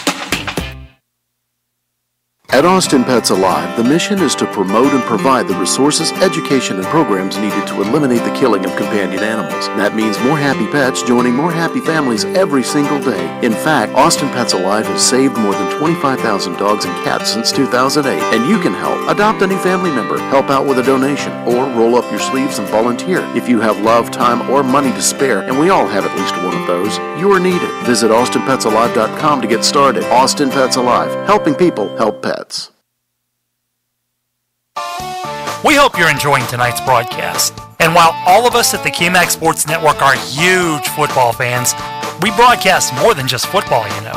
In fact, KMAX Sports proudly broadcasts volleyball, girls and boys basketball, softball, baseball, soccer, lacrosse, and more. For more information on how you can help KMAX Sports broadcast any of those sports, just reach out to Chuck at KMAXSports.com or Merle at KMAXSports.com or contact that sports booster club directly. KMAX Sports will gladly work with you and the booster clubs to get that team's broadcasts on the air. And if you're a fan of the other team, well, we can broadcast your team's games too. We realize that, yes, even in Texas, there's more to life than just football. KMAX Sports, bringing your teams to you for 14 years. This is the KMAX Sports Network, and this is what we do. Looking left, throws into the end Bad zone. snap again. He hits the turf, and Devon scoops it up. Cameron Wilkins corner of the has end it. zone. 10, 5, touchdown. Let us broadcast your team. Send an email to Merle at KMAXSports.com or Chuck at KMAXSports.com to find out how. Outside, he's got blockers in front of him. 10, Touchdown. 5, touchdown. Yes, sir. It's what we do, and nobody does it better. We are KMAX Sports. At Austin Pets Alive, the mission is to promote and provide the resources, education, and programs needed to eliminate the killing of companion animals. That means more happy pets joining more happy families every single day. In fact, Austin Pets Alive has saved more than 25,000 dogs and cats since 2008, and you can help. Adopt a new family member, help out with a donation, or roll up your sleeves and volunteer. If you have love, time, or money to spare, and we all have at least one of those, you are needed. Visit AustinPetsAlive.com to get started. Austin Pets Alive, helping people help pets. This is the KMAX Sports Network, and this is what we do. Looking left, throws into the end Bad zone. snap again. He hits the turf, and Devon scoops it up. Cameron Wilkins corner of the end has zone. it. 10, 5, touchdown. If you like the sound of that, then let us broadcast your team. Send an email to Merle at KMAXSports.com or Chuck at KMAXSports.com to find out how. Bringing your teams to you since 2003. It's what we do. We are KMAX Sports. Socialize with us You don't have what they call the social skill. on Twitter at KMAX Sports or catch us on Facebook. Search KMAX Sports. Just another way KMAX Sports is bringing your teams to you.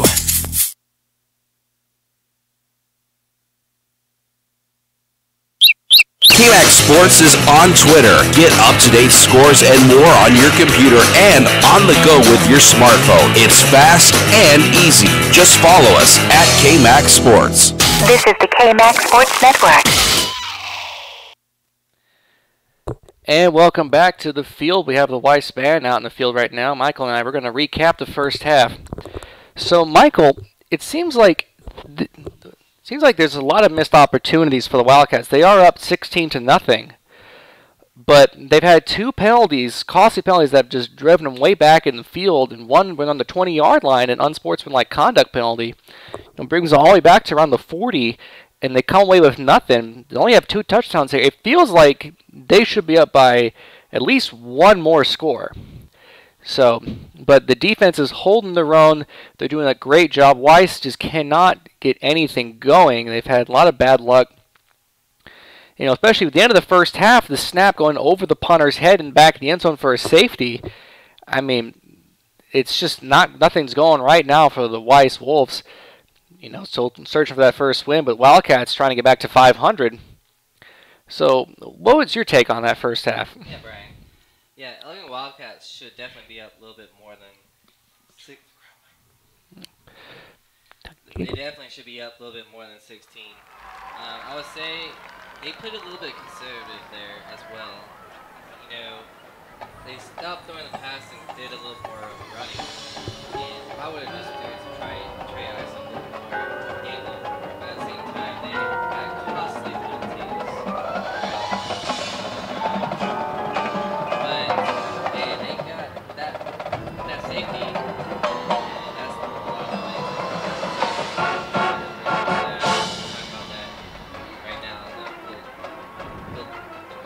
Well, no matter what, you cannot let up because it's only, you know, a 3-score game, you know, with that safety. But that's not a lot of points to make up.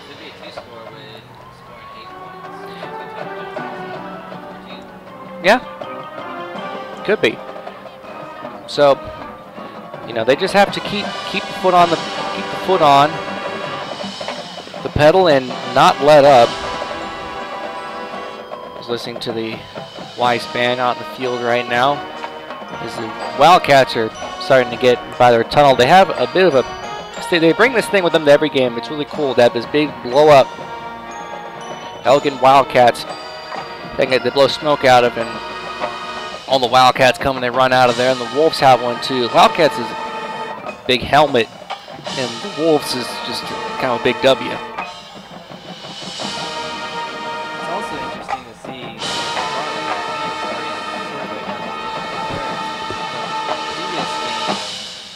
his very first completion pass was a TD. He was 1-1. So from there, I mean, that might have changed some mind, or there could be an injury, you think? I'm not sure about that one. There could be injury. It could also just be you need to make a change, and so far the change has worked because McFarland is just running up and down the field. He's got an amazing arm on him. He's got throwing some great accuracy with some really great touch on the ball. Something that we haven't really seen out of Harkins. The offense just looks like it's moving on a bit more of a clip. There's just certain players that when they're out on the field, the team just plays better. I'm not really sure why that is. It doesn't matter how good they're playing at the time. Just when they're out in the field, they just play better. I mean, McFarland might just be one of those guys. When he's out in the field playing quarterback or playing running back, whatever he may be playing, the team just plays better. About 3 minutes left in halftime. Both teams about to run out in the field. Looks like they got another thing for the Weiss Wolves to run through, another giant thing of paper. So where do they need to be the keys for the second half?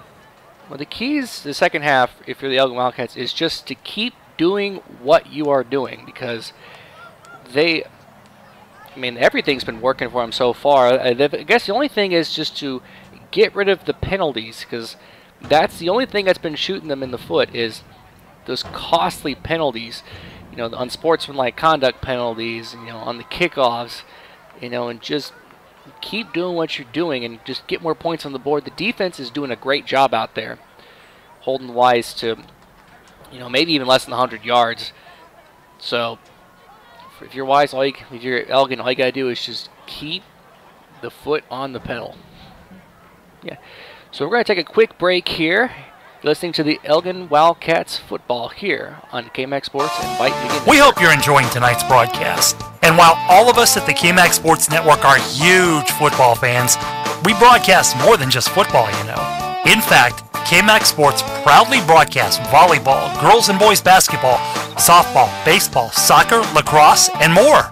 For more information on how you can help KMAX Sports broadcast any of those sports, just reach out to Chuck at KMAXSports.com or Merle at KMAXSports.com, or contact that sports booster club directly. KMAX Sports will gladly work with you and the booster clubs to get that team's broadcasts on the air. And if you're a fan of the other team, well, we can broadcast your team's games too. We realize that, yes, even in Texas, there's more to life than just football. KMAX Sports, bringing your teams to you for 14 years. KMAX Sports is the largest online broadcast company in Central Texas. How large is that? Well, think of the Congress Avenue Bridge Bat Colony. Okay, folks, here they come. They're flying out from under the bridge. They appear to be Louisville sweater, and they're falling. Oh, humanity! As God is my witness, I thought bats could fly. Bringing your teams to you since 2003 without dropping the ball or the bat. We are KMAX Sports. And we welcome you back live as Elgin about to take the field. They lead at 16-0 here at halftime.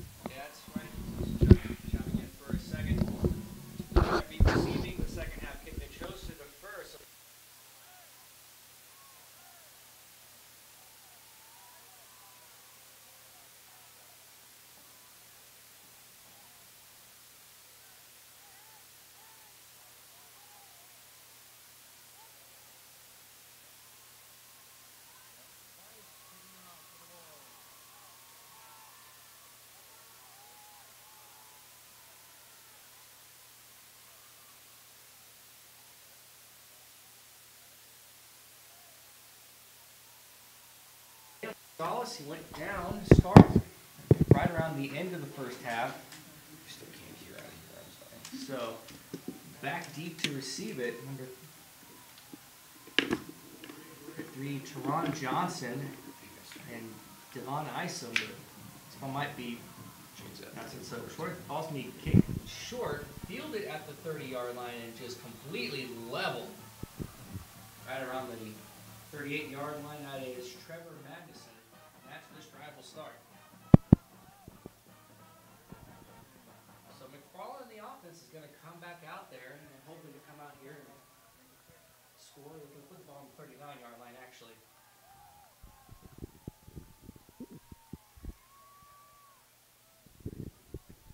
McFarland coming back out. Getting the start today instead of Parkins. Not sure what's up with Parkins, but McFarland is making an offense move. McFarland in the gun. Setback.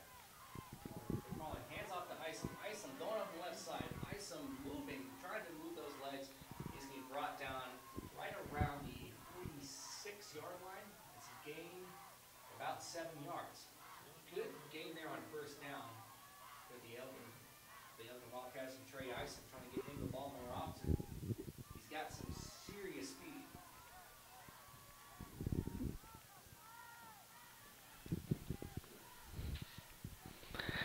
So handoff up the middle, and it's going to be a flag on the play. Sorry about that, folks. I think my microphone may have just been turned down there for a second. So I'm not sure if you could have heard me there, but let me just replay what happened there. The ball was kicked off, fielded at the 30, brought all the way to the 38, and a first down run by Trey Isom for 7 yards, and now there's a flag on the play on 2nd and 3. If it was holding, that's going to move it all the way back to behind the original line of scrimmage at 2nd and 13. Do apologize for that.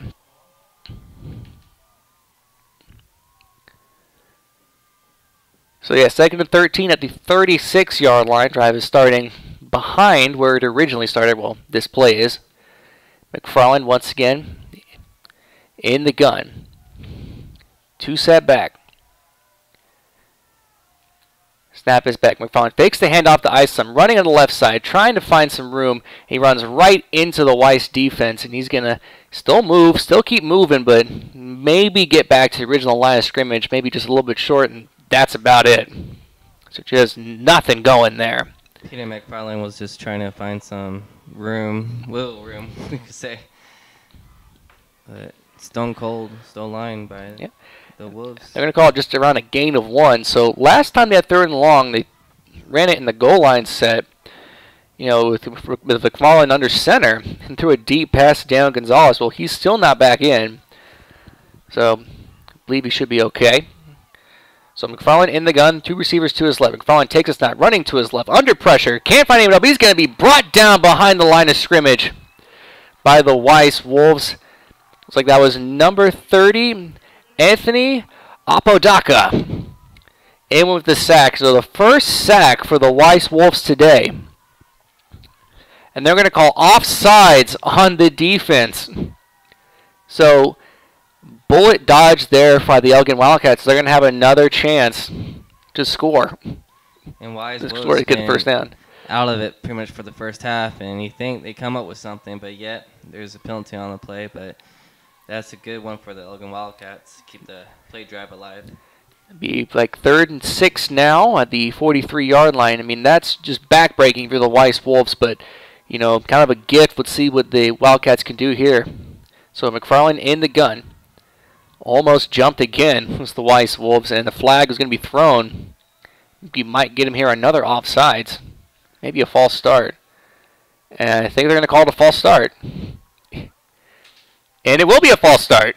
So they're going to move it back to where it was originally. 3rd and 11 on the 42-yard line. Or 38-yard line. I keep getting that backwards.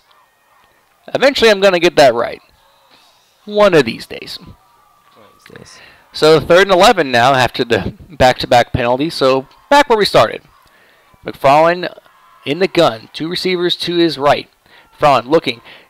And option pass to Jerome Ray. Jerome Ray has some running room. Trying to find the first down. He's going to be past the 50-yard line. And he's going to be there for the first down. The option play run to perfection. And Ray just turned on the Jets and just outran the defense. And that's going to be a first down for the Elgin Wildcats at the Weiss 48-yard line. So Weiss thought they had it. They thought they got him off the field with the sack. They were all fired up. And thanks to 2 penalties, it's first down now still for the Wildcats. And Ray beats his way through for the first down. McFarland takes a snap. Hand up the middle. Jerome Ray. And this time he's going to get gain of about nothing. Going to the line judge, maybe back to the original line of scrimmage, and that's about it. The Wolves covered all their gaps on the D-line, and no room for Elgin Wildcats offense. Yeah, they just had nowhere to go. Taking a lot of time off the clock in this first opening drive. There's already 8:40 left on the play clock here in the 3rd quarter. So McFarland in the gun. In motion goes Isom. Takes a snap. McFarland. He's going to pitch it back over to Jerome Ray. Jerome Ray has some running room. Down the sideline. Jerome Ray trying to get in the end zone. He's going to be pushed out right around the 20-yard line. They're working that pitch play to perfection. Just getting around the outside. Ray, he had to beat one person. Just did not have the juice. He had the angle. It's going to be first down at the Weiss 22-yard line. That's where they're going to say he went out of bounds. So now we're going to have Trayvon Black come into the game. So McFarland in the gun. 2 receivers to his left, 2 to his right. Takes a snap. Hand up the middle. Actually, he's going to throw it to the right side. Number 15, Davion Gonzalez. And there's going to be a flag on the field. That's actually Ty McFarland. Please excuse me. Flag on the field after a gain of around 10 yards. Looks like it could be a first down, but let's check the flag. And that's going to be holding on the Wildcats. That's going to back them up. So once again, another penalty for the Wildcats when they're in the red zone. They've had this problem with so far in this game, and it's been an issue. It's been shooting them in the foot. They've had many opportunities to score, and they just cannot seem to seal the deal. And these penalties are part of the reason. They're going to call it 4th and 14 on the 26-yard line. First down and 14. Yeah, first and 14. McFarland in the gun. 2 receivers to his right. And it's going to run it right into Trayvon Black, but he's still going to get it right around to the 19-yard line. So gain of 5 yards. That's a bit interesting. I've never seen that before. A little bit of miscommunication on that for your Elgin Wildcats. Yeah, I think Black thought he was going to get the handoff, but McFarland thought he was going to be running it. So 2nd and 7 now at the 19. So, I mean, just a good job there to pick up yards, because you see on those plays sometimes you get absolutely nothing. On the sideline for Weiss Wolves, I see Jackson Sandlin trying to throw it. Looks like he might be coming out to play quarterback. McFarland in the gun. Isom in motion. Hand up the middle, Jerome Ray.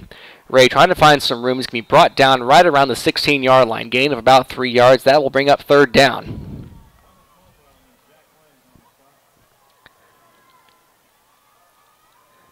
So 3rd down and 4 for the Elgin Wildcats here on the 16-yard line, back in the red zone. They can still gain a 1st down. But you're looking for the end zone, but you take whatever you can get. 7 minutes left to go in the 3rd quarter. Great opening drive here by the Elgin Wildcats. They're taking almost half the time off the clock. McFarland in the gun. Takes a snap. Handoff left side. Trying to find some running room is Jerome Ray. And he's going to be, I'm not sure he's got the 1st down or not from this angle. I don't think he has it.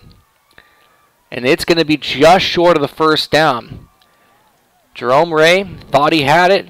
Trying to find a seam, just could not find it. It's going to be 4th and 1 on the 13-yard line, and they're not bringing out the kicking team. They're going to go for it. This is something you do see more in high school football. Teams do tend to go for it more on 4th down. So McFarland in the gun. 4th and 1 on the 13-yard line. 3 receivers to his left in motion. McFarland takes a snap, running to the right side, trying to find some room, and he's going to be brought down to the 10-yard line. That's going to be good enough for a 1st down. That was an easy 1st down for Peter McFarland. Yeah, you could see that play coming from a mile away, but just great job get that extra push on the O-line to get the ball all the way to the 10-yard line. So it'll be 1st and goal on the 10. Now the scoreboard says it's on the 11, but the officials have placed it on the 10, and that's where they finally change it. McFarland getting plays on the side. Looks like we have Trayvon Black in the backfield now. Haven't seen very many passes so far in this drive. It's like a timeout's going to be called by the Weiss Wolves. We're going to take a little short break. You're listening to Elgin Football here on the KMAX Sports Vype Media Network. 1, 2, 3, hit! More coverage of your high school teams. Let's just say we keep it real. And you know this, man! This is the KMAX Sports Network. KMAX Sports is the largest online broadcast company in Central Texas. How large is that? Well, think of the Congress Avenue Bridge Bat Colony. Okay, folks, here they come. They're flying out from under the bridge. They appear to be Louisville sweater, and they're falling. Oh, the humanity. As God is my witness, I thought bats could fly. Bringing your teams to you since 2003 without dropping the ball or the bat. We are KMAX Sports. At Austin Pets Alive, the mission is to promote and provide the resources, education, and programs needed to eliminate the killing of companion animals. That means more happy pets joining more happy families every single day. In fact, Austin Pets Alive has saved more than 25,000 dogs and cats since 2008, and you can help. Adopt a new family member, help out with a donation, or roll up your sleeves and volunteer. If you have love, time, or money to spare, and we all have at least one of those, you are needed. Visit AustinPetsAlive.com to get started. Austin Pets Alive, helping people help pets. KMAX Sports is on Twitter. Get up-to-date scores and more on your computer and on the go with your smartphone. It's fast and easy. Just follow us at KMAX Sports. This is the KMAX Sports Network. McFarland under center, handoff right side, Ice. I'm trying to find some running room. Be brought down right around the 5-yard line. So just got back in there. McFarland was under center. Now you don't see that very often. I think it's only the 3rd time tonight they've run a play under center. I think McFarland loves it under center versus, when Jacob Harkins out there, he's barely under center. Yeah, yeah, right. McFarland does look a bit more natural under center. So Harkins doesn't really look like he quite knows what he's doing, but that's okay. McFarland in the gun. Trayvon Black in the backfield. Isom in motion. They're going to fake the handoff to Isom. McFarland trying to find the corner. He's got the corner. Touchdown, Wildcats. And that was an easy fake handoff to the fullback, to Trey Isom. Little pitch to the left side corner. It was just a great play by Peter McFarland, able to just get the corner and get all the way to the end zone. There's 4 minutes, 41 seconds left to go here in the third quarter. That was a very long drive there by the Wildcats. Just a great job there. Aaron Arsen to attempt the extra point. Ball's down, kick is up, almost blocked, and the kick is good. That makes it 23-0. So we're going to take another short break. Score is Elgin Wildcats 23, Weiss Wolves nothing. You're listening to Elgin High School Football here on the KMAX Sports and Vype Media Network. We hope you're enjoying tonight's broadcast. At KMAX Sports, we work hard to provide quality professional broadcasts to make it easier for the booster clubs with whom we work to find sponsorships. We ask that you please patronize these advertisers and thank them for supporting your team's broadcasts. You can help your booster club fund the broadcast by simply clicking on the donate button on KMAXSports.com. And if you're a fan of the other school, you can show your appreciation for tonight's broadcast by making a donation as well. Thank you in advance for your support. And now, let's take you back out to the game. At Austin Pets Alive, the mission is to promote and provide the resources, education, and programs needed to eliminate the killing of companion animals. That means more happy pets joining more happy families every single day. In fact, Austin Pets Alive has saved more than 25,000 dogs and cats since 2008, and you can help. Adopt a new family member, help out with a donation, or roll up your sleeves and volunteer. If you have love, time, or money to spare, and we all have at least one of those, you are needed. Visit AustinPetsAlive.com to get started. Austin Pets Alive, helping people help pets. Canada Escobar in to kick from the 40-yard line, this time kicking off the right hash. It's a very short kick, and it's going to be almost fielded by Trey Hysom. He almost ran all the way down the field. He had it right in his hands. It went right through them. Actually, no, that was Willie Simmons. But then it was recovered by the Weiss Wolves, trying to recover their own kick. They're trying to possess the ball for the entire quarter, it seems there. So 4:39 left to go in the third quarter, and now we're going to have a new QB in for the second half. It's going to be Jackson Sandlin in for the Weiss Wolves. Davion Cord looks like he may have hurt himself. Hope he's okay. I see him on the sideline. He's walking around. So it's going to be a handoff left side. Trying to find some room, can't find anything, and just runs out of bounds. Is number 22, Kalen Rogers. So a gain of around 3 yards will be 2nd and 7. Great pursuit for Elgin Wildcats, going all the way to the other side out of bounds to make your tackles. Yeah. So if you're the Weiss Wolves, your backs are really up against the wall. Now your quarterback is out. You have the backup in. Not sure what they're going to do here. So Sandlin in the gun, handoff up the middle, and he's going to be brought down behind the line of scrimmage. That has number 76, Jordan Hood, in with the tackle. It's going to be 3rd down and about 11 yards to go. No one was going to stop Jordan Hood on that play. Oh, no one. He had nothing but the quarterback in his grips.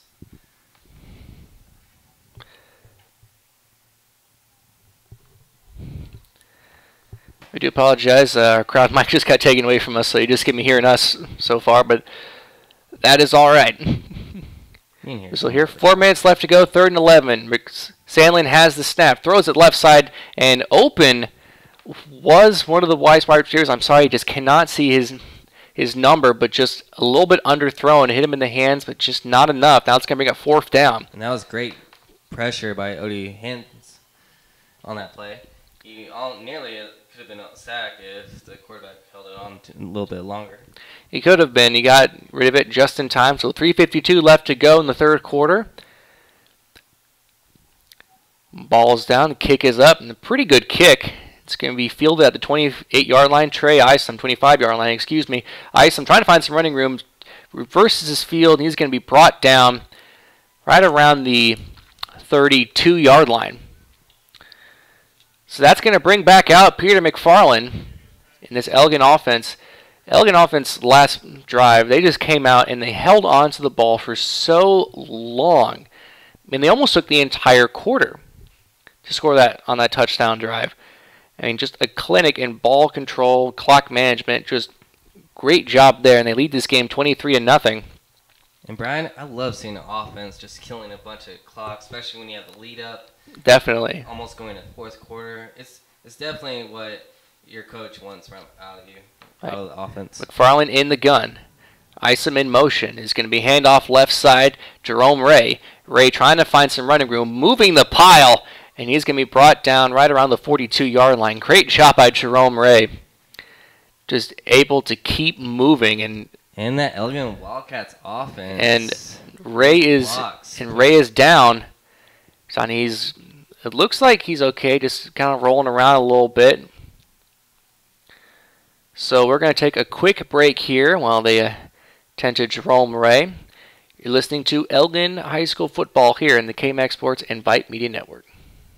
Socialize with us. You don't have what they call the social skill. On Twitter at KMAX Sports, or catch us on Facebook. Search KMAX Sports. Just another way KMAX Sports is bringing your teams to you. Promote and provide the resources, education, and programs needed to eliminate the killing of companion animals. That means more happy pets joining more happy families every single day. In fact, Austin Pets Alive has saved more than 25,000 dogs and cats since 2008.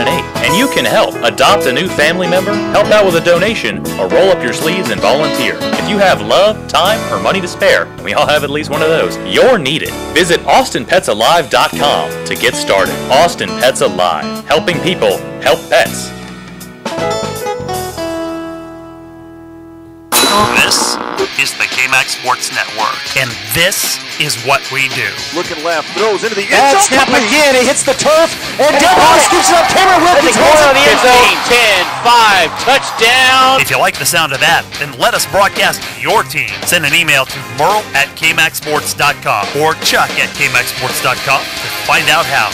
Bringing your teams to you since 2003. It's what we do. We are KMAX Sports. This is the KMAX Sports Network. And it looks like Jerome Ray is okay. In fact, it looks like he's actually going to stay in the game. Now there he goes. He's walking off the side of the field.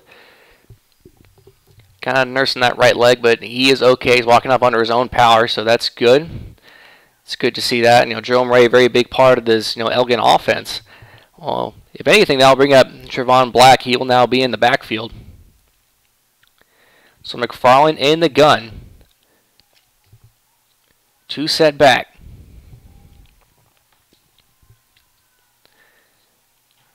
Ball's now going to be placed. Be 2nd and 3 now on the 42-yard line. McFarland has it, fakes the handoff, and he's going to throw it deep down the field, and it's going to be overthrown. Pass intended for Ty McFarland. He had him wide open, streaking right down the center of the field, and he just overthrew him. Yeah, that was a great seam route by Ty McFarland, and there was nothing but green in front of him. If he was few feet ahead, he would have had that grab. I mean, he had at least 2 steps on that defender. 2 steps on that defender. That's in golf. That's a good problem to have. To be hitting it farther than you think, but just bit of missed opportunity there. But anyways, be 3rd and 3 in the 42-yard line. McFarland rolling to his right side, throws it. Catch is going to be made. Past the first down marker. Cannot see the number. I believe that is number 22, Jacob Niedig. Into the game now. First catch for him. It'll be a first down for the Elgin Wildcats. So the ball will be placed right at the 46-yard line. It's great to see Jacob Niedig in the game. Haven't seen much of him. That was his first catch. Yep. First time being targeted as well. So McFarland in the gun. 2 receivers to his left. Black in the backfield. In motion goes Isom. They're going to fake the handoff to Isom. Then they're going to hand it off up the middle. Trevon Black moving that pile. Gets all the way to the 50-yard line. So it's a gain of around 5 yards. Actually, call that 4 yards.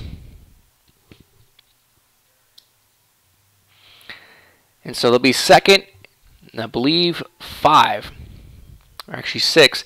The scoreboard says 2nd and 8, so I could be wrong here. I have been wrong before on these things. So I believe it's 2nd and 8. I believe so, but it just looks like it's 2nd and 6. I could be wrong, though. So almost 2 minutes left to go in the third quarter. McFarland in the gun. He takes a snap, hands it off to Isom. Isom going to the right side. Isom trying to find some room. He gets all the way to the first down. He's going to be brought down right around the 40-yard line. Isom just being very patient with that run and able to find the corner, find the seam, and that's good enough for the first down right at the, I think, 40-yard line they're going to call it. No, it's going to be more around the 42-yard line. So 1st and 10 on the 42. For the Elgin Wildcats. I think actually something's wrong with the scoreboard because they have yet to update where the ball is, so that could be the issue. But at least the clock is still running. 1:36 left to go in the third quarter. McFarland in the gun. 2 receivers to his left, 2 to his right. Black in the backfield. They're going to hand off Black going up the middle. Black trying to find some room, and he's going to be brought down right around the 38-yard line. So just the Elgin Wildcats, they keep choosing just to pound the football up the middle and just waste time off this clock. And there's already 1:10 left to go here in the third quarter. And so far in the second half, the Weiss Wolves have only had the ball for 1 series, and that was a 3-and-out. That was just a couple of minutes. I mean, maybe even like 30 seconds. I'm not sure. It seemed pretty quick. McFarland in the gun, Black in the backfield. McFarland rolling to his left side. McFarland can't find anybody open. Throws it deep down the field for Ty McFarland. This time, he's in to make the catch. That was a great job by number 10, Peter McFarland. He just continued that play. He was about to get sacked. Now hold up. I think there's a flag on the play. That one's going to be brought back. It's being brought back.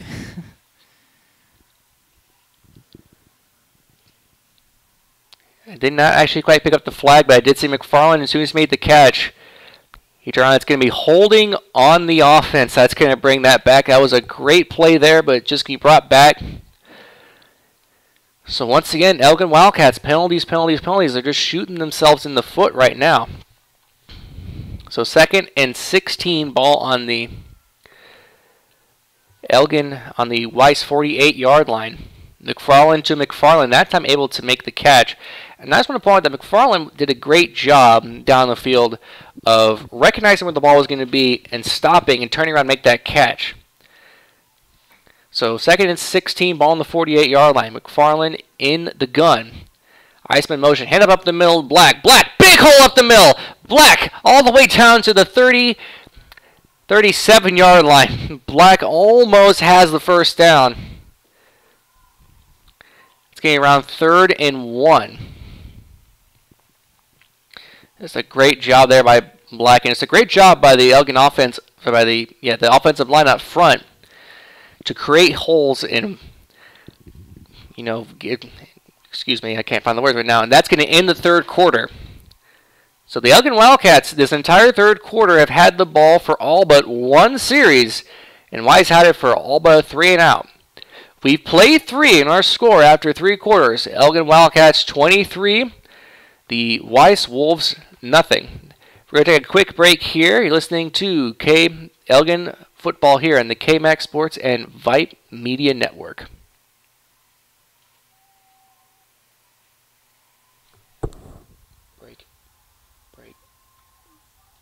Sound off. Tell us what you think right here on Twitter at KMAX Sports. At Austin Pets Alive, the mission is to promote and provide the resources, education, and programs needed to eliminate the killing of companion animals. That means more happy pets joining more happy families every single day. In fact, Austin Pets Alive has saved more than 25,000 dogs and cats since 2008. And you can help. Adopt a new family member, help out with a donation, or roll up your sleeves and volunteer. If you have love, time, or money to spare, and we all have at least one of those, you're needed. Visit AustinPetsAlive.com to get started. Austin Pets Alive. Helping people help pets.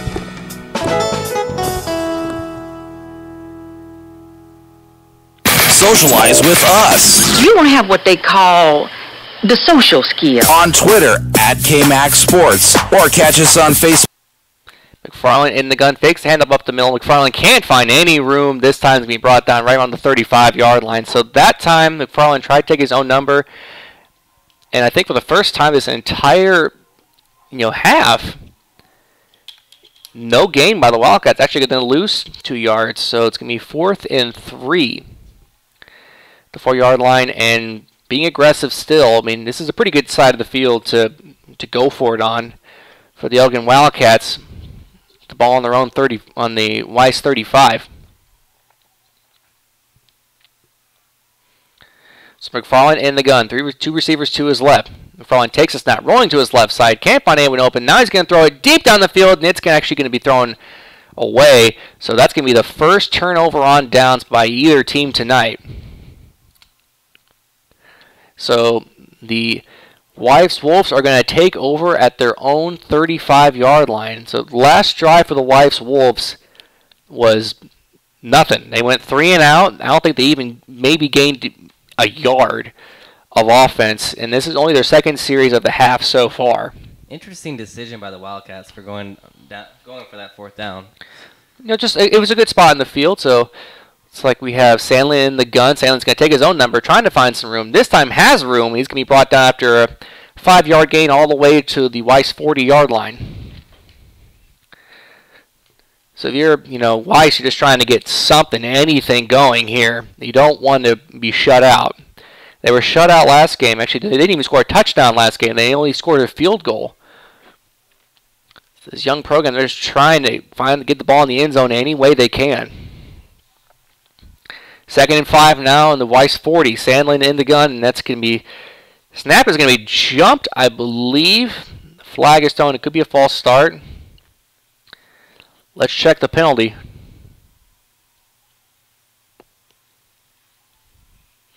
And they're going to call offsides on the Wildcats, and that should move it up to a 1st down all the way out to the 45. And it is. So the first down of the second half for the Weiss Wolves is off of a penalty. So it'll be 1st and 10 on their own 45-yard line. Be Sandlin in the gun. 3 receivers to his right. Sandlin back to pass. Throws it right down the field, and pass is going to be broken up by Terrell Johnson. So they tried to sneak a pass over the middle. It was on target, but just a great job there by Terrell Johnson to break that play up. Great coverage all around for defense. Be 2nd and 10 from the 45-yard line. So for the Weiss Wolves, they lost their starting QB. I see him saying on the sideline he is okay, just in case anyone wants to know. He's not badly hurt. 3 receivers to his right. Sandlin in the gun. Takes a snap. This time he's going to take it himself. Trying to find the corner. He's going to get past the 50-yard line. Pushed out right around. They're going to call it, I think, the 52-yard line. That'll bring up 3rd and 3 now. Sorry, the 52, the 48-yard line. Well, I guess it is kind of the 52 if you're looking at it like that, but it is definitely the 48-yard line.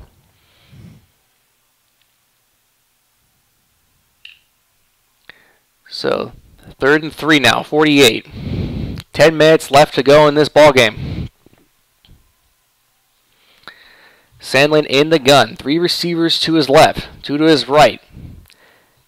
In motion goes Stewart. They're going to hand off to Stewart going right side, trying to find the corner on the jet sweep, and he's going to be pushed out right at the 1st down marker. Let's see where they mark it. That line judge is going to mark him, I think, just short of the 1st down. So one said 46, and the other one said 45. I'm not really sure. I think they're going to mark him short. So that's going to be put out right at the 46-yard line.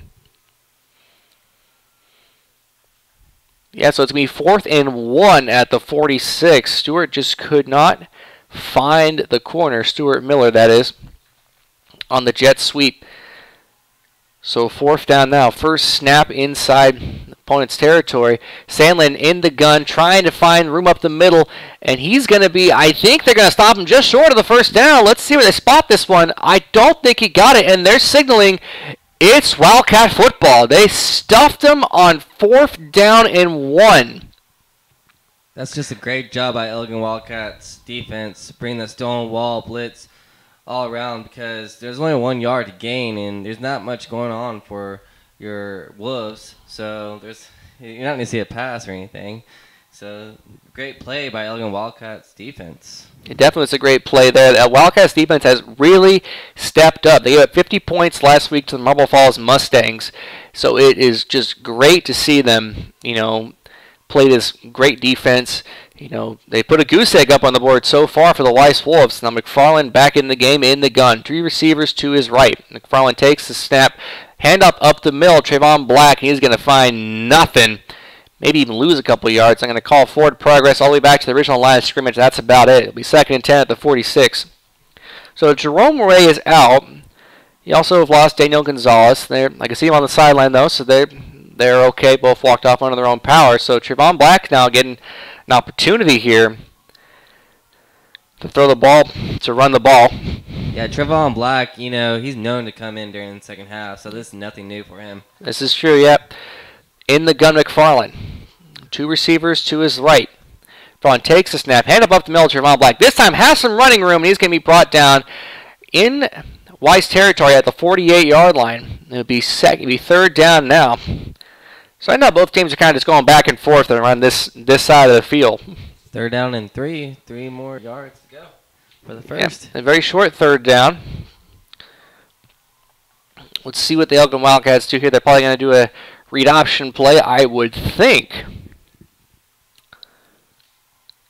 So McFarland in the gun. 2 receivers to his right. Black in the backfield. Isom in motion. Fake the handoff to Isom. Then they're going to hand it off to Black. Black cannot find any room, and he's going to be brought down after a gain of nothing. So that's going to be 4th down and 3, and I think the Wildcats are going to go for it. But this late in the game, there's 8 minutes, 9 seconds left to go. Clock is still running.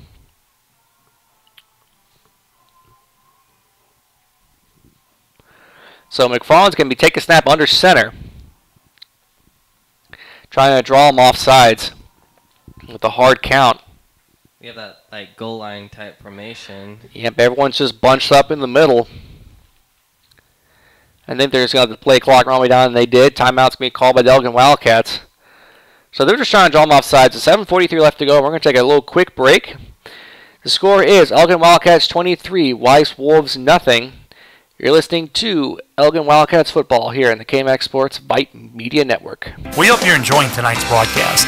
At KMAX Sports, we work hard to provide quality professional broadcasts to make it easier for the booster clubs with whom we work to find sponsorships. We ask that you please patronize these advertisers and thank them for supporting your team's broadcasts. You can help your booster club fund the broadcast by simply clicking on the donate button on KMAXSports.com. And if you're a fan of the other school, you can show your appreciation for tonight's broadcast by making a donation as well. Thank you in advance for your support. And now, let's take you back out to the game. So Jens Anderson sends his offense back out in the field. This time Wife's going to be in the shotgun. Actually, no, excuse me. This is actually a punt. I saw McFarland come out, and I thought it was offense, but no, it's going to be a punt. Magnuson in to attempt to punt.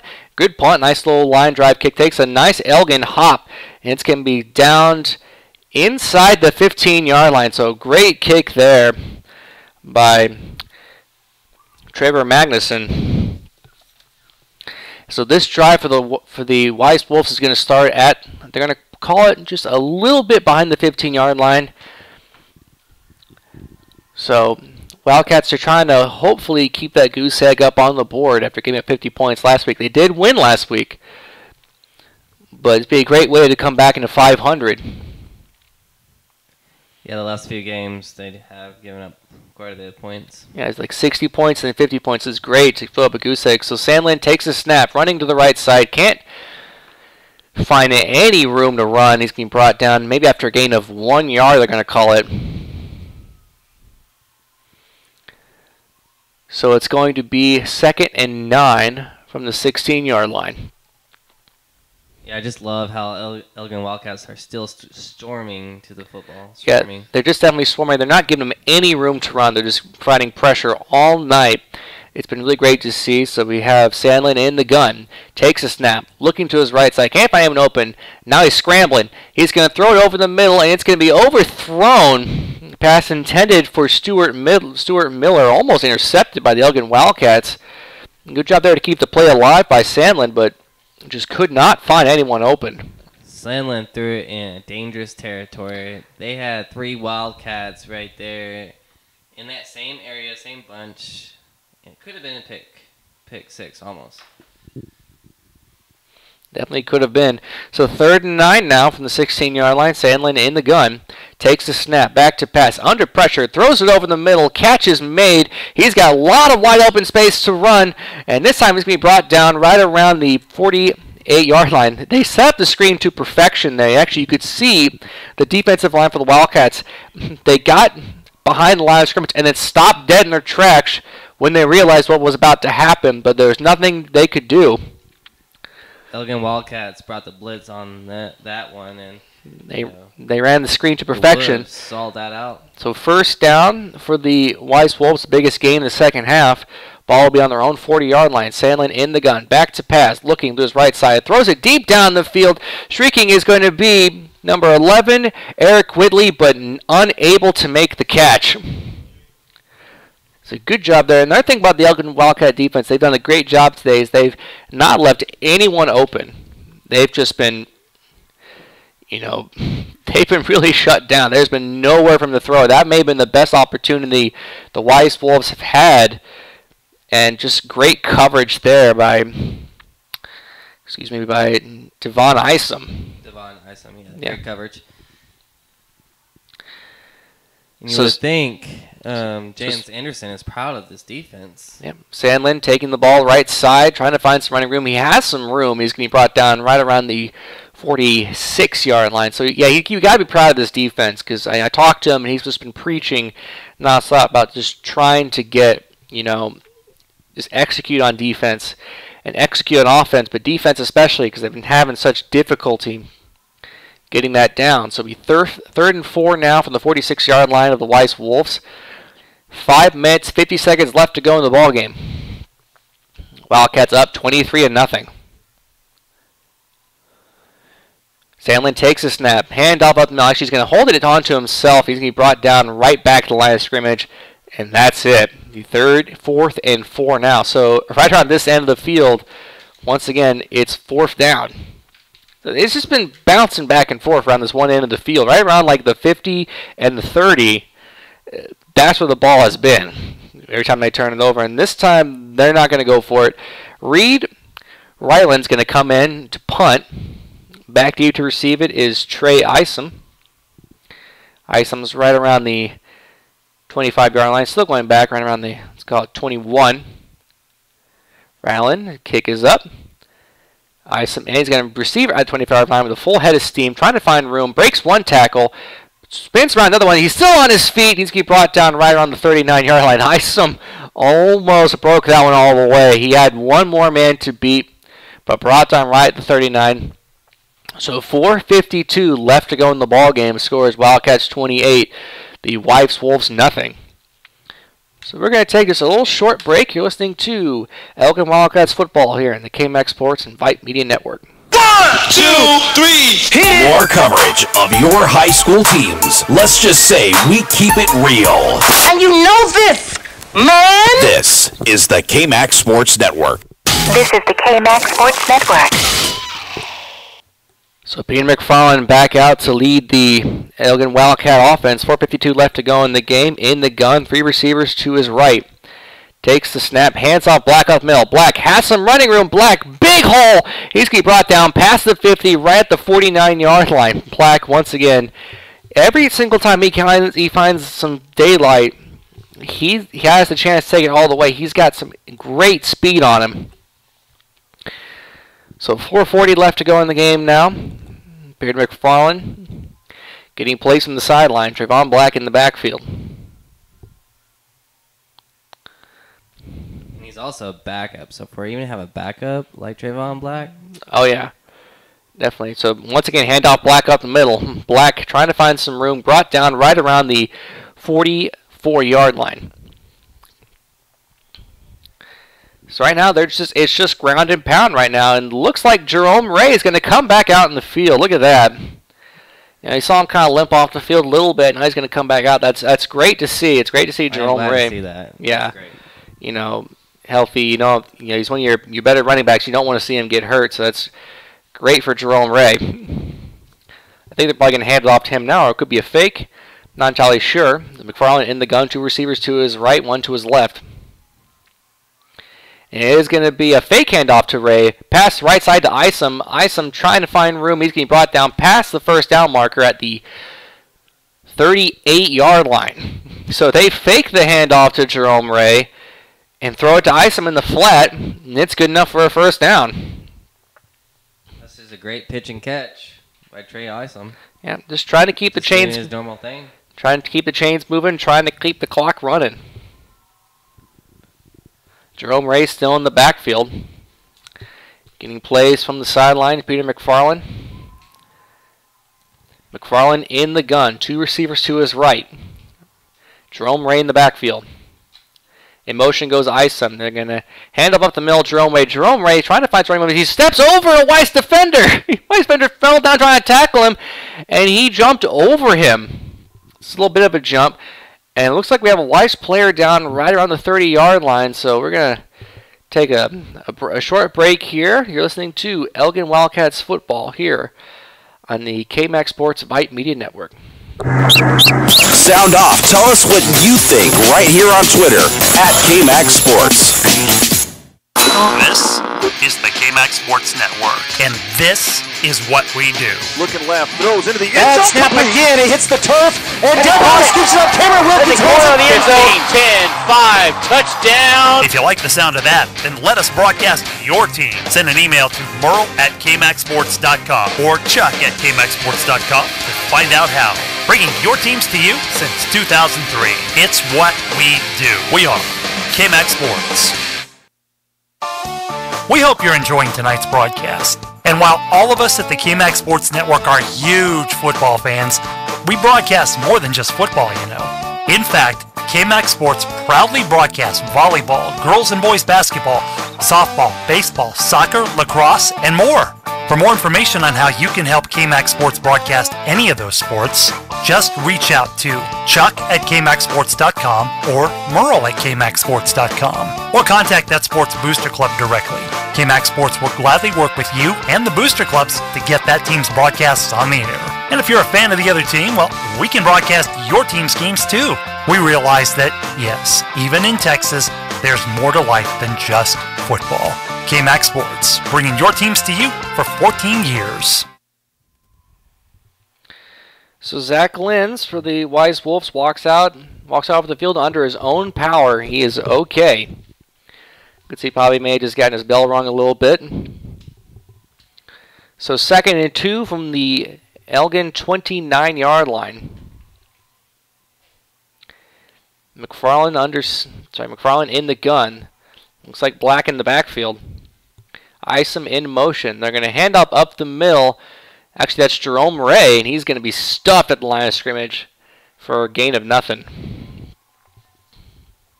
That was a great job by the Wolves, who needed something, you know, as you mentioned. They don't have anything on the board, so just coming up with this defense here, defense stop, could bring some spirits high for them. Definitely bring some spirits. We're getting close to the end. 2 minutes, 9 seconds left to go.